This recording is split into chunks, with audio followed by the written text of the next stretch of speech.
Can you guys hear me okay? Yep. Awesome. Yes, as well. Who's in chambers? We have Councillor Broadhead, Councillor McKine, Councillor Killick. Okay. Oh, sorry, Councillor Hughes. Oh, I didn't see Councillor Hughes. Sorry. Okay. All right. I'll start in a couple minutes. Can I ask you a question? So because you're on Zoom, somebody's got a, so.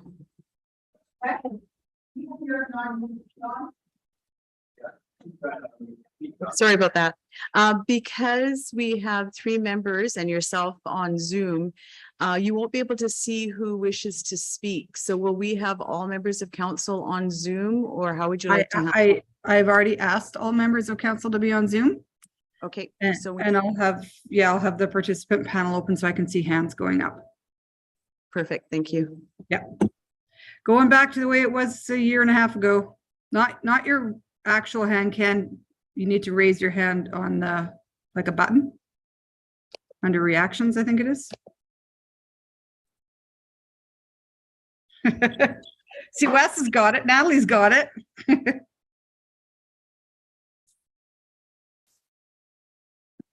Is Mike there? I can't see Mike. Yep, there he is. Okay. Yeah, and if you guys could keep your cameras on, that would be good. Are we recording that, Mike?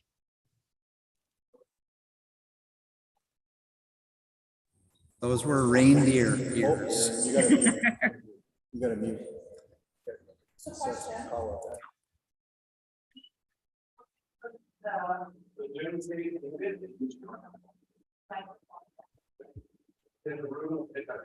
And Sheena, look what I have for you. Got the pens. I'm collecting them at every table at my conference. Okay. I was gonna say it's 1 o'clock. Or it's 3 o'clock here, but it's 1 o'clock there, so we'll start the meeting. I see everyone is in attendance, but I feel like the 3 guys and Councillor Hughes are in chambers. The rest of us are virtual. Thank you for all logging into Zoom, guys. Can I have a motion to adopt the agenda as presented? I put my hand up. But, Yep, I see it. Go ahead. that the December 6th hang on. Sorry, we just have to mute one of us there. You guys can all stay muted the whole time. Yeah, we know that. We're just having some technical issues. That the December 6th, 2022 agenda be adopted as presented. All right, and Cheryl will vote with, well, those in chambers can vote with the screens and I'll vote with my hand up. Or do you guys want me to put yes or no in the chat? I'll do it that way. We're good. We're good with either way. Okay. All right. All right, so the first thing on our agenda, I can't see if we have Rockland in chambers, but I'm going to assume they are. So Mandy Takar, are you with us today? Yeah, she's making her rid of the mic. Okay, and Councillor Broadhead, you have your hand up. Okay. Just All right. correct voting.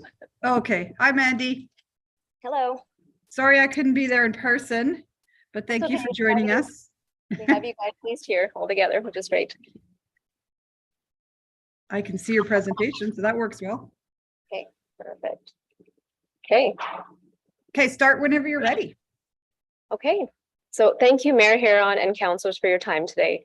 We are Gary and Mandy Tekar, owners and business partners of Rockland Landscaping Supplies. Rockland is a prominent and successful business here in St. Albert and has been serving our community since 2004. Over the past 2 decades, we have grown our business to year-round operations, offering quality landscaping supplies and a commercial snow management division. Rockland is a leader in the industry, offering many top landscaping brands from Canada and the US. Over the years, our team has grown to more than 35 people. We're proud to offer employment opportunities for local youth and individuals who are wanting a rewarding career. Our priorities are to hire local, provide first jobs, and develop great leaders. Rockland has been recognized Rockland has been recognized by the Reader's Choice Awards and TDN Awards for multiple years running. I was also honored to receive the Top 20 Business Leaders of Edmonton Award in 2021, as well as Gary was recognized by the St. Albert Chamber in 2016 for the Young Entrepreneur Award. These achievements speak to commitment, dedication, and hard work. We are truly rooted in St. Albert. Gary has grown up here for the last 40 years, and we have decided to raise our family here because of this community is where we want to live, work, and play. Our three boys are very active in the hockey world, and we take great pride in giving back to the youth sports and many other organizations. For us, this is a benchmark to success. We have also recently opened our head office location in Campbell Business Park and have multiple real estate investment holdings within St. Albert. In nearly 20 years, Rockland has operated from our current location, which is on Villeneuve Road, north of Deer Ridge and west of the Alliance Church. We have been actively searching for a permanent location in St. Albert since 2008. We have spent more than the last decade working with economic development, including Guy Boston, Sean McRitchie, Joan Barber, and now Sean McCulley. We would meet annually to review suitable options for our business within St. Albert. We've also worked with Matthew Best with Collier since 2008. We have always wanted to stay a St. Albert business, and relocating to Edmonton has never been an option. In December of 2021, we purchased 10 acres of land just north of the Jensen Lakes area. These lands hold the same urban reserve zoning that we're currently operating on. We began our discussions with planning and development during our conditional period in October 2021, and were advised that a temporary development permit could be given to Rockland to operate from this location under this current zoning. So we proceeded with the sale of this land. Since closing, we have continued to work with administration, but now seem to be facing some roadblocks due to a newly approved ASP in May of 2022. We understand the constraints that administration is facing for future development of these lands. However, we are asking for a temporary development permit in the interim while these lands sit vacant, awaiting development. This will help alleviate the financial hardship on us and our business, as we're currently paying a lease and operating costs along with a mortgage on both properties. In return, this move will generate economic benefit in the interim and align with the Flourish mandate. We have spent time and money to clean up the existing garbage and construction debris on this site from the previous owner to make this site more presentable. So today we are asking for an expedited process from council to approve a temporary use for our landscaping supplies business and make any necessary amendments to the land use bylaw, area structure plan, or MDP to achieve this temporary use. We're aware of the business that had presented to council back in September, who was seeing similar challenges operating the Boardwalk District. And council was able to assist in making changes necessary for them to continue operating their business. We would like to ask for the same consideration today. And in return, when these lands are no longer appropriate for the use of Rockland and the development approaches these 10 acres, it is also in our best interest to develop the lands to the highest use as per the MDP and the ASP. Rockland has been a great neighbor and has spent the last 2 decades without complaint or issues operating from adjacent neighborhoods, and continues to bring business from Edmonton and surrounding areas into St. Albert. Malcor has also provided a letter of support for this relocation, as it does not interfere with their current development of the Jensen Lakes area. The city has been a very great support for Rockland thus far, and we'd like to continue to see this support into this next chapter. St. Albert is our home. This business is our livelihood. So please help us keep this business in St. Albert. Thank you very much. Thank you so much, Mandy, for coming. So process-wise is now I'm going to let council put up their hands and ask questions of you. And then the next thing on the agenda is council will have an opportunity to ask questions of our administration. So I'm going to go to Councillor Hughes first, because she was first to the hand up. Go ahead, Sheena. Sure, thank you. So let's assume that you were able to get another temporary permit. I'm just looking at your screen, sorry. How long would the temporary permit last? Like, can you get it for 10 years, or have they disclosed that to you? They have not. Okay, And so we have had discussions with administration in Melfort to kind of get some form of a timeline of what it looks like before development will encroach on those 10 acres. And Melfort had written a letter stating would probably be at least 5 to 10 years out. and forgive me if I didn't get a clarification on this. What was the rationale that they said that they're not renewing it? What was told to you? That there's challenges within the MDP and the ASP potentially as of May 22 that would not allow us to be awarded a temporary permit. Okay, thank you. Councillor Bermansky. I had lowered my hand because I was asking the same question for how long, but I will mention on the current temporary, has it expired already? So the current location it's not a temporary development permit. So Okay. when we originally opened doors in 2004, we were under Sturgeon County. Mhm. And a development permit was awarded. And so as, the annexation has taken over those lands, we've been operating from that location under that permit.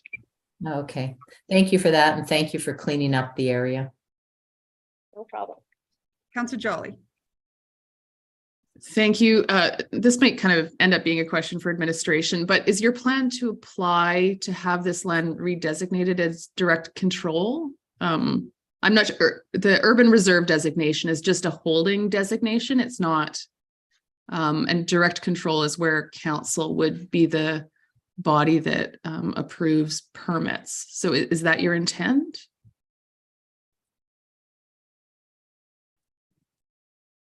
It sounds like it might be a question for administration. Sorry. Yeah. So that's what we're trying to navigate with administration. So we've met with the planning and development department. And we hadn't gotten that far to figure out exactly what is required, what amendments would be needed to make this a success. So we were advised to come present to council to figure out a scenario that would work best. Okay. Thank you. Yeah, I have a feeling that the planning departments and ACDEF have their hands tied. So the suggestion was to come to council. So Maddie, I noticed that Councillor Killick has his hand up, but I have a feeling it might be a conversation that you'll get to witness between council and our planning department on how to help you through this. But I'll go to Councillor Killick next. Thank you. Were any other alternative sites looked at potentially along the north part of Hogan Road, shall we say, to also stay in the same general area, but moving it away from, say, the commercial traffic and other developments on St. Albert Trail? I'm gonna have Gary speak to this. He knows more about that area. Yeah, hello. Yeah, we have been talking, like we mentioned, to economic development, to the realtors, trying to find land that's suitable for our business. And over the course of over a decade, things just didn't pan out and it wasn't the right zoning. And then when we were given somewhat of a green light for this land, we thought it was going to be the perfect opportunity. And then there's some things we just don't understand, I think, on the zoning part of it. And things might have changed since we bought the land. So I think that's kind of what we're tied up on. But we have looked on the north side of Villeneuve Road and Hogan Road. We've looked past that driving range. We've looked at the Badger lands, when we were talking with Guy Boston at that time, nothing panned out there. There was discussion with Melcor perhaps at the corner of Villeneuve Road and Hogan Road on the north side, relocating to there. But I believe now all of Jensen Lakes is all under the same ASB. So it doesn't really matter where we move on it. It's all conflicting with the same 10 acres that we're on now. So. And just a follow-up question. One of the concerns, and I've used Rockland many times, so I appreciate your business being there. But one of the concerns that always comes up is the amount of dust that's generated, especially in the middle of the summer. It just, driving through the site, it's just that fine powdery, ground up topsoil, etc., that blows everywhere. And putting it close to St. Albert Trail and then having all that dust blow over, west to east, predominant wind over to the Costco site, et cetera. Have you thought of any plans to mitigate that kind of concern? We have, and the land that we are on currently is always kind of grown on a temporary basis because we kept saying, okay, we're looking for land. Next year we're going to move. Okay, next year we're going to move. So we'll do A, B, C. And we just haven't had the opportunity to do that. We haven't gotten a complaint from Deer Ridge at all, or the church in regard to the dust.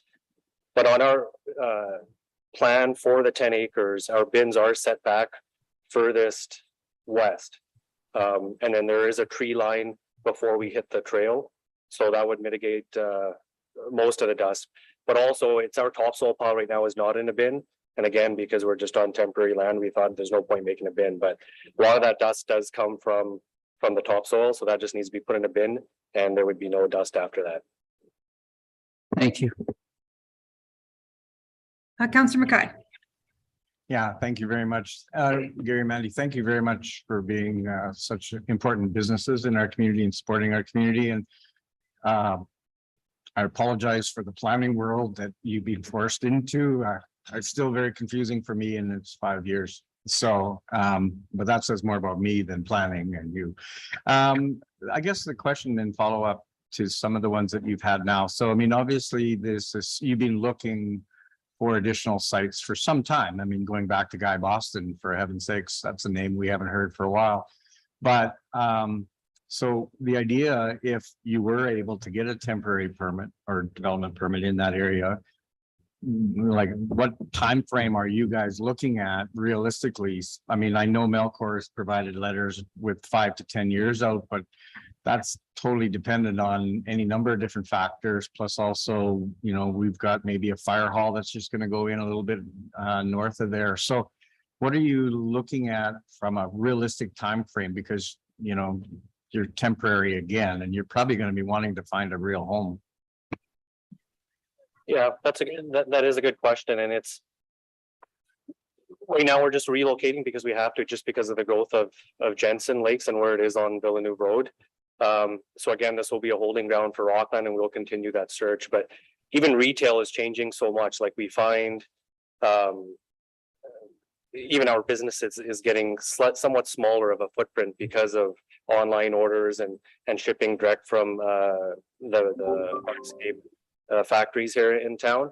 And we would just continue the search at this point. Like we understand the value of this 10 acres and we understand the value once it becomes developed, and that will be the goal. It won't be to house Rockland forever. It sounds like a good district name. It could be the district of Rockland. We'll talk to Melcor about that. You actually own that parcel of 10 acres then? You own that now? That's correct. Yeah. All right. Thank you. Sorry, I just want to add one more thing. So we do have a letter of interest, yet again, working with Colliers for that lakeside or lake land area that is developing. So we do have an interest over there, and that could be a potential good fit for Rockland in the future as well. It's over on the Lakeland Business District on the other side. Okay. On Ray Gibbon. That's Yeah, right. on Ray Gibbon area. Okay. All right. Yeah, I know there's some ASP changes there too. So walk into that wide Keep open. navigating as we go. Okay. Thank you. All right, council. Any more questions from anyone before I send us over to staff to see what they can help us with? All right, seeing none, we'll go to business arising from this. Questions of our administration. Is planning in the room? Great, Adrian's there. Okay. Okay, I'm starting with you, Councillor Broadhead. Thank you for that. Through you to administration, and how do we manage a temporary permit under these circumstances where they want a temporary relief? Is there such a thing under the land use bylaw? Through you, Councillor Broadhead, to Mayor Herron, or vice versa, I guess. Yes, so the development officers are able to conditionally approve or put conditions on a development permit. So there could be theoretically a time frame for a development permit. What we've seen with the Rockland's interest in this site and their purchase of the site is some potential conflicts with some of the language within the LUB itself, and then conflicts within the municipal development plan and the area structure plan, where the development officers did not feel comfortable proceeding with the development permit. And that was what we relayed back to the TACARS, and we've been kind of working with them since, trying to figure out how they best navigate this, because it is the municipal development plan doesn't speak about interim land uses. It talks about that land being future transit oriented development and corridor commercial and neighborhood and park. And so it's difficult for a development officer when they see a proposed use of landscape supply come in to say, well, I mean, that's not high density, that's not pedestrian friendly, etc. And the TACARS obviously are, their interest is in a limited time frame, and we're looking at the MDP and seeing, well, that doesn't align, and the area structure plan also does not align. The area structure plan, same thing. It's largely residential, commercial uses, and then there's a provision within the land use bylaw itself that limits development officers. So the provision says that the development officer shall not approve discretionary uses that would prejudice future subdivision, servicing, or development of subject lands for future urban expansion or intensification of development. And so then there's a bigger conversation about, well, how do we come to terms with a limited term use in an area that's identified for high intensity, and as Councillor Killick had mentioned, the potential for dust, noise, etc., in a future urban intensifying location. So all of those things are kind of problematic right now for the development branch to be able to issue any sort of discretionary use permit. And I guess I should mention that just from a land use bylaw perspective, a construction service with outdoor storage would be interpreted to be a discretionary use. Yeah, fair enough. Given that possession is kind of 9/10 of the law, if a temporary permit was to be issued, what kind of triggers would be available, or what kind of enforcement opportunities would be available to the city to say, okay, now your temporary permit is over and you have to vacate that land because it's time for development in alignment with the MDP? Are there options available at that point in time? Sure. So I guess theoretically, if worst came to worst and we got to a situation where an applicant has a term expiry on their permit and they go beyond that permit date, we could pursue it through a stop order and then work through the legal system from there. Okay, fair enough. Thank you. Those are my questions, Madam Mayor. Thank you. I can't remember who went first, I think it was you, Councillor Hughes. Go ahead, but I might be wrong, sorry. No, you were right. It's all good. It's hard anyway for trying to do this from Zoom. So there you are, Adrian. Okay, so I understand that the development officer kind of feels like their hands are being tied and they're kind of going beyond, I guess, the parameters. Because when I look at how development officers function, they really do function within the box, and they can only go so far out before it would seem that it would be extreme. So the solution to this would be a motion from council. Is there any other mechanism where we can try to accommodate them, or does it really just require a council motion? Councillor Hughes, so thank you for the question. I guess there's probably two ways that you could look at approaching it. One would be to have the TACARS formally apply for a development permit, get denied, go to Subdivision Development Appeal Board and see what the Subdivision Development Appeal Board says with respect to our interpretations of consistency with the land use bylaw, municipal development plan, and area structure plan. The other, which I think is what Ms. TACAR had mentioned, was administration is kind of bound by process as far as how we could even make this happen in a expedited way. We have our normal processes that we have to follow. We have public engagement that we have to do if there's a municipal development plan amendment or area structure plan amendment, et cetera. If council wanted us to, I guess, not pursue all of those normal processes, they could direct us to come back with an amendment to land use bylaw, MDP, ASP, such that would enable the development branch to issue some sort of a term permit for Rockland on the 10-acre site that they're mentioning. And I guess the only question that I pose with that is, what are the potential repercussions of that? Or is there a precedence that's being set with other lands that don't comply with the existing MDP, ASPs, et cetera, and what happens when we go down that road? But that is the kind of mechanism that we've mentioned to the Takars, is if you want to pursue this site going forward, as administration, we feel that our hands are tied, as you mentioned, by our interpretations of those statutory and not statutory documents, and therefore we would need direction from council.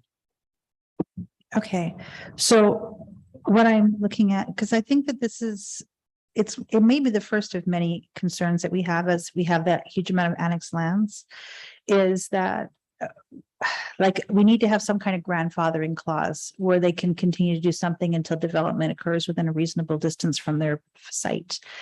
Because I don't think that anybody who was taken in for the annexation or who like was absorbed by the annexation thought that their lives would drastically change. I think that everything we did in the annexation was to try to do it as seamlessly as possible until development occurred nearby, and that they de facto just became part of an MDP, but most of the land is not MDP. It's just, this is like affected by a massive MDP or an area structure plan. So I'm thinking that we actually need to have something done, not just for Rockland, but also for anything else that may be affected, that also has a development timeline of way down the road, even though it's part of our MDP or ASP that's far away. So I guess I'm just asking, because I'm willing to do notice of motion to address this, because I don't want this to come back over and over again with other areas that we may not be aware of right now. I'm just going to step in. Adrian, we did grandfather in businesses, did we not? Yeah, I mean, fact, even Rockland was grandfathered in the 2007. That's correct. So their existing location is grandfathered. They're actually proposing to move because of, I believe, the development pressures from I guess Jensen and Nouveau. So you've got urbanizing development in their existing location. So they went and bought the new site, which was within the boundaries as well. So just because Councillor Hughes was talking about making a notice motion to grandfather in businesses that were resulting from annexation, but I feel like it's there. We did, in fact, when the annexation occurred, anybody that came in with a business, as long as they maintain that business and that basically that same intensity, that same footprint, et cetera, the city is leaving them alone. They have no intention of kind of changing those uses at this time. It's more when area structure plans get approved and development starts to become more proximate in location that we start to pay attention to some of those uses and ask how they fit. But they are a legal, I guess they're a legal land use that was grandfathered in when they were annexed back in the early 2000s. Okay, so just so I'm up to speed here. So the concern is not the original one, but the concern is because they're moving, like they're actually changing location, and that's where the problem's coming in. But they're not moving far enough away that it actually is outside of the parameters. That's where we have a problem. Yeah. How So, far are they moving over? Did I miss this? I'm sorry, I missed it. I don't know what the distance is, if it's 1.5 kilometers or 2 kilometers Up or there. something like that. Okay, sorry. I'm just trying to get up to speed here. Yeah, so their existing location is it's a grandfathered location. Right. Their proposed location where they would like to be off of Highway 2 St. Albert Trail is not grandfathered because no use existed for a landscape supply company at that location. Okay. Okay, I'm gonna leave it for now. Thank you. Okay, Councillor Jolly. Thank you. Really quick for Adrian, that UR designation is proposed to go away. Yes. Eventually. So I think as was mentioned, the Urban Reserve District is a land holding district prior to other development.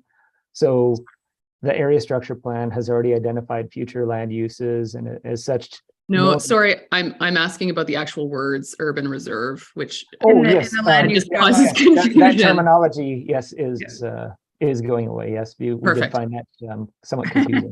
Yeah, great. That's all I have. Thank you. Okay, okay. Councillor Mackay. Yeah, I think this has been answered already, but bear with me, Adrian. So I mean, and if a temporary development permit through whatever mechanism is granted, we could pretty much put anything in that thing around conditions, correct? Like, I mean, we could have to deal with dust control, have to deal with potentially, unsightly conditions, potentially the time frame. I'm assuming that all of that could be included in whatever agreement we arrived at. Is that correct? Yes, Councillor Mackay. So we could add conditions to the development permit, which would limit any array of things from the business practice itself, and definitely dust, noise, odors, etc. would be common regulation or common regulations. Thanks. And then just following up on Councillor Hughes's direction, and I think, right now you're basically trapped because of the MDP, the ASP, and the land use bylaw. But I mean, if we were I'm not asking for legal advice, but from administration's preference, would you just prefer it goes through the development permit and an SDAB, or do you what makes you more comfortable? That's That'd be fair. It's a good question. So I guess the mechanism that's in place right now without having to change anything would be SDAB. We haven't tried that route just because again, it's just my one planner's perspective. I would think that SDAB would be challenged to approve the use based on the MDP, ASP, and the LUB and our interpretations of those. The amendments to the municipal development plan, area structure plan, and land use bylaw, there's definitely a not an insignificant amount of work to make those work. And again, I guess we would have to wrestle with really identifying how you enable temporary or transitionary uses without creating a precedent where you're undermining the intent of either of those, the municipal development plan or the area structure plan. But that is, I guess, if it is in council's purview to direct us to do so, if council feels that it is merited or it's worthwhile for the community to make some changes to those documents to enable a business such as Rockland to move forward. Yeah, If I could, Councillor, just to follow on that real quick, and Adrian, you can jump in here if I say something off, but I think that the value of going the SDAB process, notwithstanding the challenges, is that it's bespoke to the site. Obviously, the concern from administration on altering the foundational documents is it becomes open for all sites within St. Albert in terms of the designation. plus also, I would imagine time. I mean, would be a lengthy process and perhaps even an expensive process to alter all three at the same time. Yeah, so the subdivision development appeal board is a fairly quick process. It would be, I think, within a month plus or minus, you'd have an answer. The municipal development plan, area structure plan, et cetera, those are typically 4 to 6 month processes, and that's what we had relayed to the TCARs, and that's when kind of we talked about, the only way that we can even go around our own processes for council to direct us to go around our own process and to not conduct some of the public engagement and meet our noticing requirements, et cetera. The other, I guess there is one other option that would be for council to do a direct control. And we didn't actually talk about that a lot with the TCARs because I believe the kind of sense is that council has been less and less enthusiastic about doing direct controls in the recent past year. So All right, I mean, that last option, then just for clarity, sorry, you're kind of muffled in this big chamber. So the last option in relation to actually looking at direct control was not something you've actually looked at, but the SDAB kind of option was explained to the cars. We did talk about it initially, and it's something that like I said, we just didn't spend a lot of time on it because we would anticipate that SDAB theoretically would interpret the area structure plan and municipal development plan in a similar fashion. It's not to say that they don't have a right to apply and to go there. All right, thank you. So Adrian, I'm trying to figure out three routes. So I agree with you that the SDAB route is risky because SDAB is kind of confined to the same rule, like they have to interpret the statutory plans the same way you do. So that's risky. I personally don't think anyone on council, I'm just guessing, wants to actually amend the MDP or the area structure plan to accommodate a temporary use. So the third option is just a motion from council. If council believes that a 5-year window to allow Rockland to operate is probably the best route. Am I getting this right? Like a motion from council that says give them a development permit under these conditions for this amount of time, but in 5 years they got to be gone. Yeah, so thanks for the question, Mayor Heron. So I guess council, in the case that they would go with the direct control, and maybe Mr. Lafleur or Marta, I don't know which one's on the call right now, but could help me with this, but it would still need to be, I guess normally it's necessary that the council approved council approvals are in consistency with the area structure plans and statutory plans. So Mr. Lafleur maybe can just jump in on that, but so basically, I guess the question is whether if council wants to go forward and enable this use, whether they would like to go direct control or direct administration to amend documents and be the development authority and issue a permit. Yeah. Mr. Lafleur, any comments? Yes, through the chair to council. So if council were to make a motion, basically directing a temporary development permit be issued, that would be an invalid motion. Council does not have that power. Okay. Period. Okay. However, what council could do is move to have administration explore the possibility or come back with a report with regard to the possibility of direct control, and that would include, of course, potentially amendments to anything from the MDP on down, because again, I'll say what I've said a few times in these chambers. There's a big misconception that council can do anything they want in direct control. That is not true. You can do anything you want consistent with the statutory plans that affect the land. So if what's applied for is not consistent with the statutory plans, and before you issue a direct control permit, you got to amend those statutory plans. So, so you could make a motion, to explore all of those options. I'll just say one other thing in terms of the option that's been discussed a couple of times. Ask the applicants, just make an application for a development permit, and we'll have to turn you down. We all know that. And then you appeal to the SDAB. You might be surprised. I mean, the SDAB, I agree with Adrian that, correctly interpreted, the SDAB probably should also turn it down, but the SDAB has a certain amount of discretion to deviate from aspects of the LUB. This is all set out in the MGA.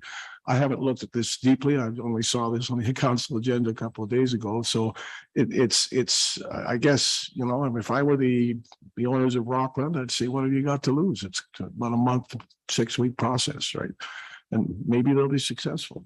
If not, then this other option of doing the necessary amendments to allow a direct control development permit, that's still on the table. Okay. All right. I can't see chambers. Somebody give me a thumbs up if Rockland's still in the room. Okay. Good. They're listening to all this. Awesome. Okay. Councillor Hughes, you're up next. Okay, so I'm just trying to figure out I feel like everyone's tied between a rock and a hard place here right now. It's not a pun. I really feel like I'm here. So, because I'm going to look today real for and Adrian here, both of you. I swear to God, time I look at you, I just see The Office, as the show. Anyway, what I'm trying to figure out is, so the only option I feel like for council is to actually go change the permitting process to allow this to occur. Like, is there any? Because you're saying that we really can't do direct control unless we change a bunch of statutory documents. And we also need to change the land use bylaw to let this be facilitated.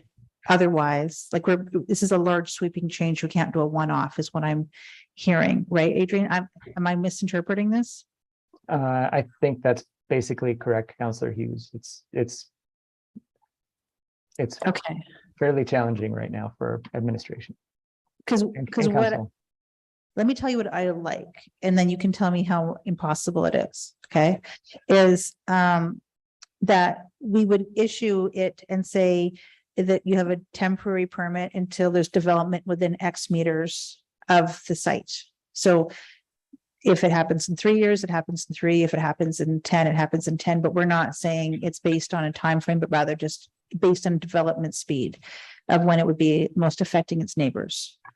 But could that be done with our current, any of our current stuff, or do you want to have this discussion later? Because we could be doing this all night if we want to try to figure out a solution. But is it possible to issue a temporary permit until it encroaches a certain level next to its neighbors, or the neighbors encroach a certain level next to this business? Is that a possibility, Adrian? Or do you want to go back and think about it? Again, I believe that we have some leeway to provide conditions within a development permit, which would be enforceable per our standards. So if we identify a period of years or a distance from additional urban development, I think that we could do that. We would just, we'd have to, the devil would be in the details, so to speak, as to how that would work. But. Okay, so what I think I might do, and this is just me, any other council member can do whatever they want, is if nothing else is done, I'll contact you later on this week and just try to figure out what the potential for the wording and what the ramifications are. Just because I don't want to do something and guess and then have the whole motion just completely come back to something different, and then everything's screwed up in the background and everything else. So I think that I feel like this is not a simple solution to our problem, and we just need to have a further discussion, and perhaps not in council chambers, to try to figure out if and what can be done to accomplish this. Okay, that's it. Councillor Romansky. Thank you, through the mayor. One question for administration. The current site, how much area does that cover? Like is it 2 acres, where the actual business is?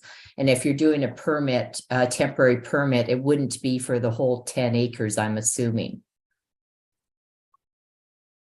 That's a good question, Councilor Romansky. It's been a while since I looked at that land area, and maybe the Takars, if they're there still, they could help me out with the land area of their existing site. You can define limits of use with a permit, so you could identify no disturbance beyond X point or something like that. I would say it becomes challenging to do that. You would need fences in place and things like that. Otherwise, typically a permit just runs with the land, and the land is the entire parcel. Okay. But the current grandfathered parcel, that's not all used up for landscape supplies, correct? I think there's a substantial portion of the land that's okay, but we don't know the size. We don't know the size, though. I don't offhand. If you gave me maybe a minute and a half, I could come back with an area for you. I don't know if that would help, because Melcor's pretty much said that it's time for them to move on so they can develop, no matter how big the piece of land is, right? So that's my understanding. I'm just trying to, figure out if they're moving like 2 acres onto 10 acres, and in a couple of years, there'll be 10 acres of landscape material. That's what I'm trying to determine here. Or if it's just 2 acres coming to cover 2 acres in that particular area. Okay. All right. Is that all you have, Councillor Romansky? Yes, thank you. Councillor Killick. Yes, this is a question to administration, then probably to David, but if this was to go to SDAB and they made a ruling, can council through a special motion override No, SDAB, or we're locked in what happens there? I just, they are a quasi judicial body and have actually went, David can probably explain this better than I can. Go ahead, David. The situation there is that, sorry, the situation there is that SDAB is a separate, even though they're appointed by the council, they're. Sure. Just mute your mic, David. Oh, I don't know. Okay, all right, this seems crazy. Just a second, I'm gonna figure it out. Okay, is this working? We can hear me? Yeah. No feedback loop? No, it's Okay, good. so as a separate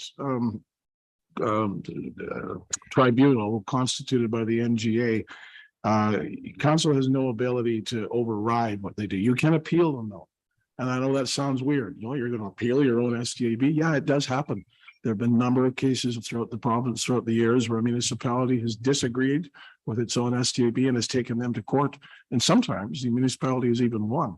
But I just wanted to point out, since you've given me the floor on this topic, that when the SDAB hears an appeal from development officer's refusal to issue a development permit, and then when the grounds for that refusal is that the proposed use does not comply with the land use bylaw, the SDAB, and I'm reading straight from the NGA, may make an order or decision or to issue or confirm the issue of a development permit, even though the proposed development does not comply with the land use bylaw, if in the opinion of the SDAB, the proposed development would not unduly affect the amenities of the neighborhood and or materially interfere with or affect the use or enjoyment or value of neighboring parcels of land.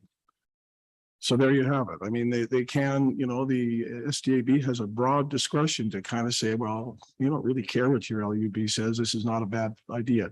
But they do have to comply with those two sections I just read. They have to be set, and they have to issue written reasons explaining why they believe that to be the case.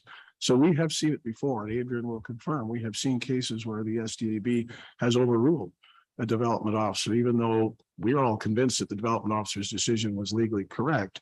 But the STB just thought that this is maybe not such a bad idea after all, which is why I said, why not take a shot? Yeah. Why not take a shot with the STB? yeah, and that, thank you for that clarification. I wanted to be crystal clear, both to ourselves on council and to the proponent, that we have a policy, we have a procedure that everybody else, it applies to everybody else in any of their requests or disputes, and that body has broad discretion even outside of their rules, if you will.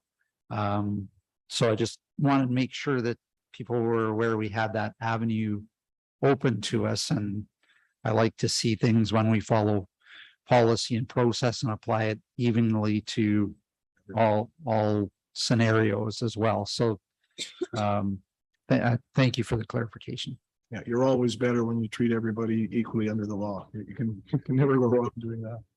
Yeah, I'm starting to feel that SDAB might be the correct route.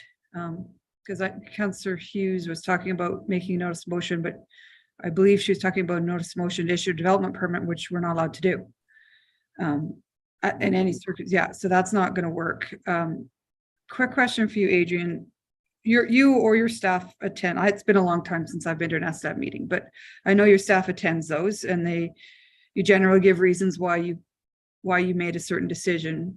But would you have the opinion, I guess, or the ability to stand in front of the SDAB group and say, our hands are tied, but we believe a 5-year permit on this site would be more than appropriate? We can't give it because of our statutory plans, but can you make recommendations to SDAB is what I'm asking. So typically administration does provide a recommendation based on our interpretation of compliance with statutory documents, land use bylaw, et cetera. Yeah. I guess you know, it puts us in an interesting position where we're saying that maybe we don't think that there's harm in going forward with a limited term kind of development permit. Yeah, I that's guess- the uniqueness about this is it's Yeah. temporary, right? Yeah, I guess we would probably have to work with legal to make sure that what we're saying didn't get us in any sort of hot water. Yeah, okay, because if they went the SDAB route, which I think might be the fastest and cheapest, Yeah. and you were there to maybe support them on a temporary basis, that might even ensure success that way. But I don't want to put you in a spot that you sure. feel comfortable. I So mean, if theoretically, as Mr. LaFleur said, it probably is the cleanest way. I guess we just maybe what SDAB we would think should do and what SDAB does sometimes based on that reasonable interference kind of clause can be two different things, and that's why we didn't pursue that. But that may be worth considering working through that process and then coming back if it doesn't okay, work out. And just Councillor Bermansky was asking about size, and I see Gary's at the podium, he can confirm, but just ballpark, I'm looking at the site that Rockland occupies now, and I think it looks like it's somewhere around 6 acres or 6 and change acres. Should be around, excuse me, should be around 4 acres. And so on the 10 acres, we'd use 4 acres of that 10 acres. Councillor Mackay. Yeah, I'll be quick because I'm looking at the time and Yeah. I we have a think 2 o'clock I think we've talked the situation. I think, I just want to ask administration, I think everybody's kind of come to the preferred direction would be for the Takars to put it through as a development permit, take it to SDAB. But is there any benefit in us also, because of this might not be a one-off, there might be others. Would it not be, or could we not be doing the other thing that Mr. LaFleur was also saying, that we actually kind of give a notice of motion that we start to look at some of the other issues that he raised around the possibility of changing it to a direct control, bearing in mind all of the different statutory documents. Is there, can we kind of do it in 2 streams here is what I'm asking? Do you see that a waste of administration's time? Maybe Mr. Fletcher, I'm not sure. Yep, thanks, Councillor. Maybe I'll ask Adrian Adrian to comment, not on whether it's a waste of time or not, but just on the 2 parallel items and what might be the utility of that. Yes, so Councillor Mackay, so I guess, yeah, ostensibly there could be some sunk costs as far as time if we go down the road of starting to do land use bylaw amendments and then the subdivision development appeal board would approve their use. I mean, there would theoretically be some sunk costs. And then I guess the other question is council going to want to direct us to do this because of the concern over this use, or does council want us to have some sort of policy direction in the municipal development plan and subsequently amend the area structure plan to consider temporary uses? And then how does that fit in with the overall development fabric of the city and timing of development, et cetera? I guess, you've kind of answered my question, because I think though, I would hope that administration would want some direction too in that way. If we had, because I don't believe that this will be a one-off. I believe that there will be other ones come before us, maybe even as we look at Lake View and other annexed areas. So I think there might be some value in at least looking at it from some policy direction. So, but for today, that could come in notice of motion anytime. Doesn't have to come out of today. It could come with some thought and some involvement with administration and the crafting of it. But I think for the purposes of today, the way that I would recommend would be just to put the development permit in and go to SDAB. Certainly, Councillor, I think from today, what I'm hearing, we can engage with the proponent, kind of help them with the process should they decide to do that. Obviously, it's their decision to apply for a permit. In terms of, other options, the way ahead, I think we can sort of do a 30,000-foot scan and look at what that might entail. Okay. Yeah, I think we should try to wrap this up. So Adrian, the apply for permanent, go through SDEB was not an option that was presented to Rockland before today. It was something that we had initially talked about, but like we said, we just didn't think from what should happen that SDAB would approve it. There is a chance that they could approve it, and that is probably the cleanest and Yeah. fastest outcome for the Takars Council administration. I agree. So I just heard Mr. Fletcher say that they would work with the proponents. So instead of council putting anything motions forward today, because I think that's awkward and sounds like not even allowable under the MGA. Why don't we try that route? And if Rockland can hear me, I know you're still there. Give Adrian a call and they can maybe walk through the process and talk about the pros and cons of that and the risks. And that might be the best solution and probably the fastest, because as Mr. LaFleur said, it's 6 weeks and then it's probably done. So Councilor Urbanski, your hands up. Yes, just one other question, like, why wasn't there a development permit asked for between, the purchase date in 2021 and the MDP plan being approved in May? Like, was there no request for a permit at that 6-month window or 7 months? So Councilor Bromansky, the development so the municipal development plan was approved in April of 2021. Okay. Is that right? 20. Before the election. Yeah, it was approved in April 20. So that document already existed, and that would have already complicated or kind of constrained what administration could do from an approval perspective. In April of this year, the area structure plan was approved, which further complicated any sort of move forward with development of construction service in an area that's been identified by the developer as future commercial, residential park, etc.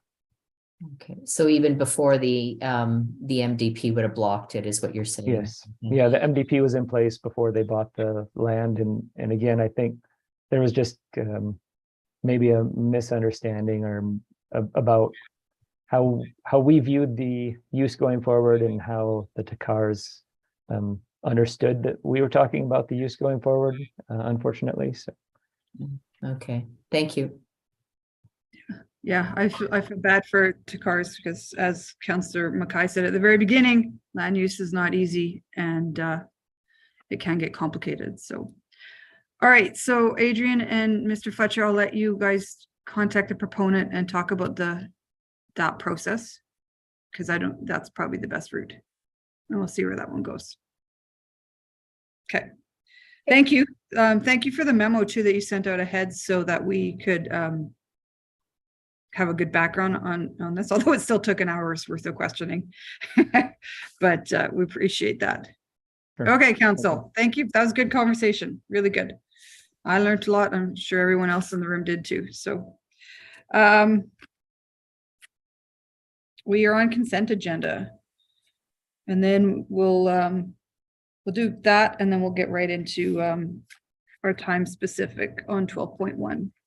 So can someone read consent? And a few things have been removed. I have recorded that 7.3 has been pulled and 8.2 was pulled and 9.4. Is that correct? Is that it? Okay. Councillor Hughes, you ready to read that one in? Yep, let's do it. Okay. The recommendations in the following agenda reports be approved. 6.1, regular kids council meeting minutes for November 8th, 2022, and special council meeting minutes of November 22nd, 2022. 7.1, standing committee of the whole unadopted minutes from November 15th, 2022. 7.2, standing committee of the whole recommendation service place final financial report. 7.4, request for council motion from Arts Development Advisory Committee review of policy CCS 10, Lieutenant Governor Distinguished Young Artist Legacy Program. 7.5, request for council motion of Arts Development Advisory Committee 2023 Children's Festival Temporary Art Proposal. And 7.6, civic agency appointments.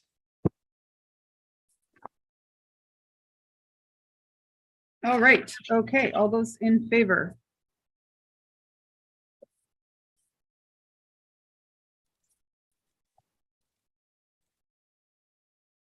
We're just waiting for the one on the screen.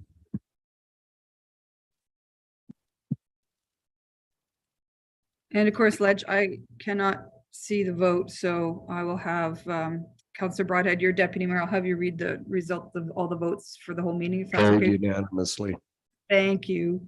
I should have just let you chair the meeting.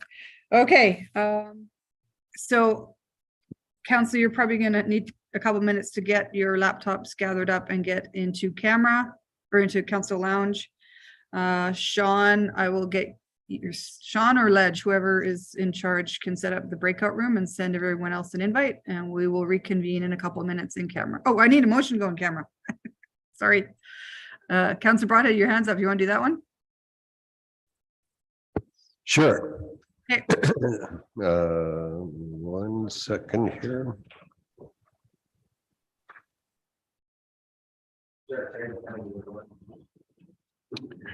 That council move in camera to discuss a matter pursuant to section 25(1)(c) sub 3 of the Freedom of Information and Protection of Privacy Act. Awesome. I will call for the vote.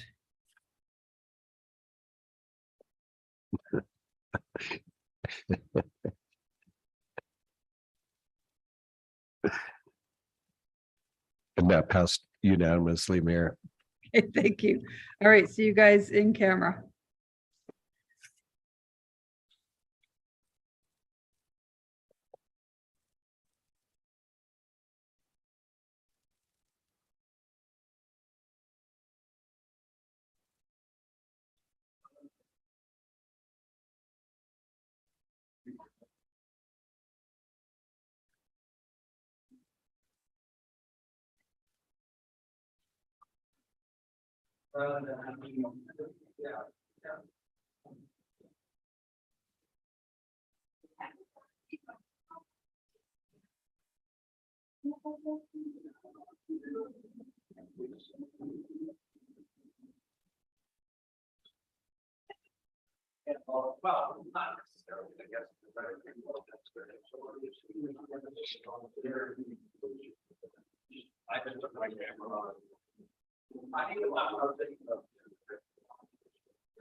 Hi, everyone. It's Paul Sharp from PwC joining. I think I was just led into the meeting.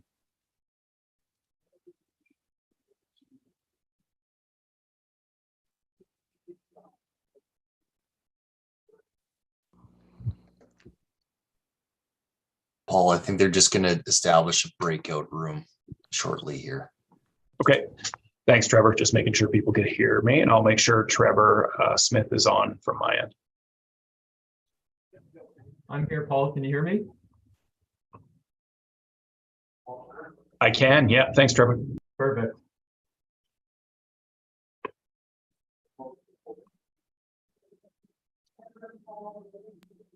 Are we joining here, Paul? Paul and Trevor, please join the in-camera room. Not to be locked. Nobody can get in now from outside. Yeah, they should both be in there. Unless they're like Houdini, they have to go. No. I wouldn't put it past the Gazette to pick a lock. They could.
A, apparently you can overdose on them.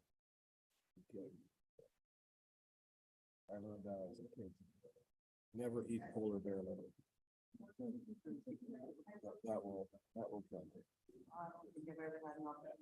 Someone able to mute David?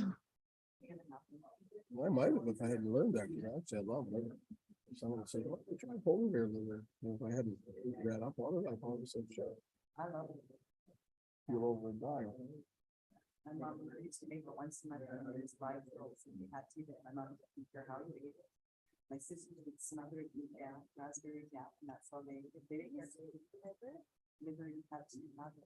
There's a lot of us, they had no choice. And mom and dad. Explains a lot about it. Yeah, a lot. Oh, I love, yeah, no. Liver and onions is my favorite. Oh, I agree with that. Liver and onions and a really good gravy. Yeah. I think it's better than that. I'm not, like, I can't, at a restaurant, sometimes I thought it's so bad. I can't eat it. It's like leather, and I don't like it. But Johnson makes it very good. So you can come here and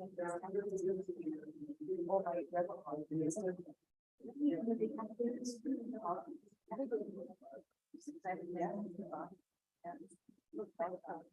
it doesn't.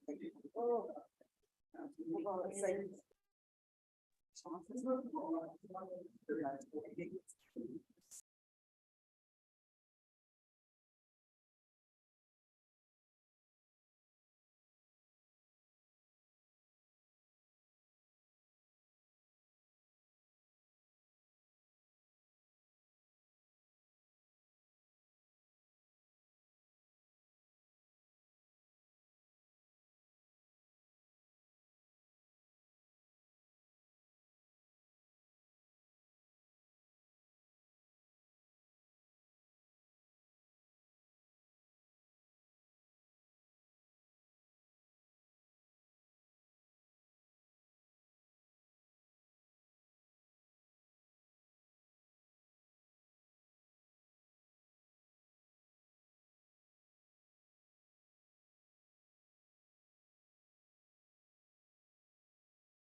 Is everyone back in their chairs?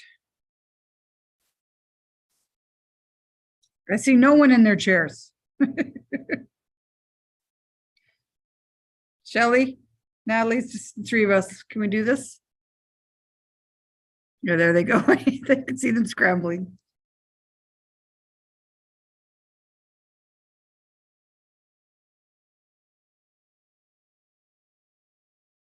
All right, can we unmute Council Chambers? There we go. All right, we're back. I need a motion to reconvene in public. Councillor Jolly, I can see you. That we reconvene in public. Thank you. All right, Wes, Mike, and Ken, can you turn your cameras back on so I can see you? We're just having trouble getting reconnected to Zoom here. Oh, are you? Okay, there's Mike. We were all completely booted out, so we had to get back in. Okay, I right. have to get, Okay, well, I can, most of you, we will join, you can join us as you go, Ken. So Natalie made a motion to reconvene in public. I'll call for that vote. Put it in chat.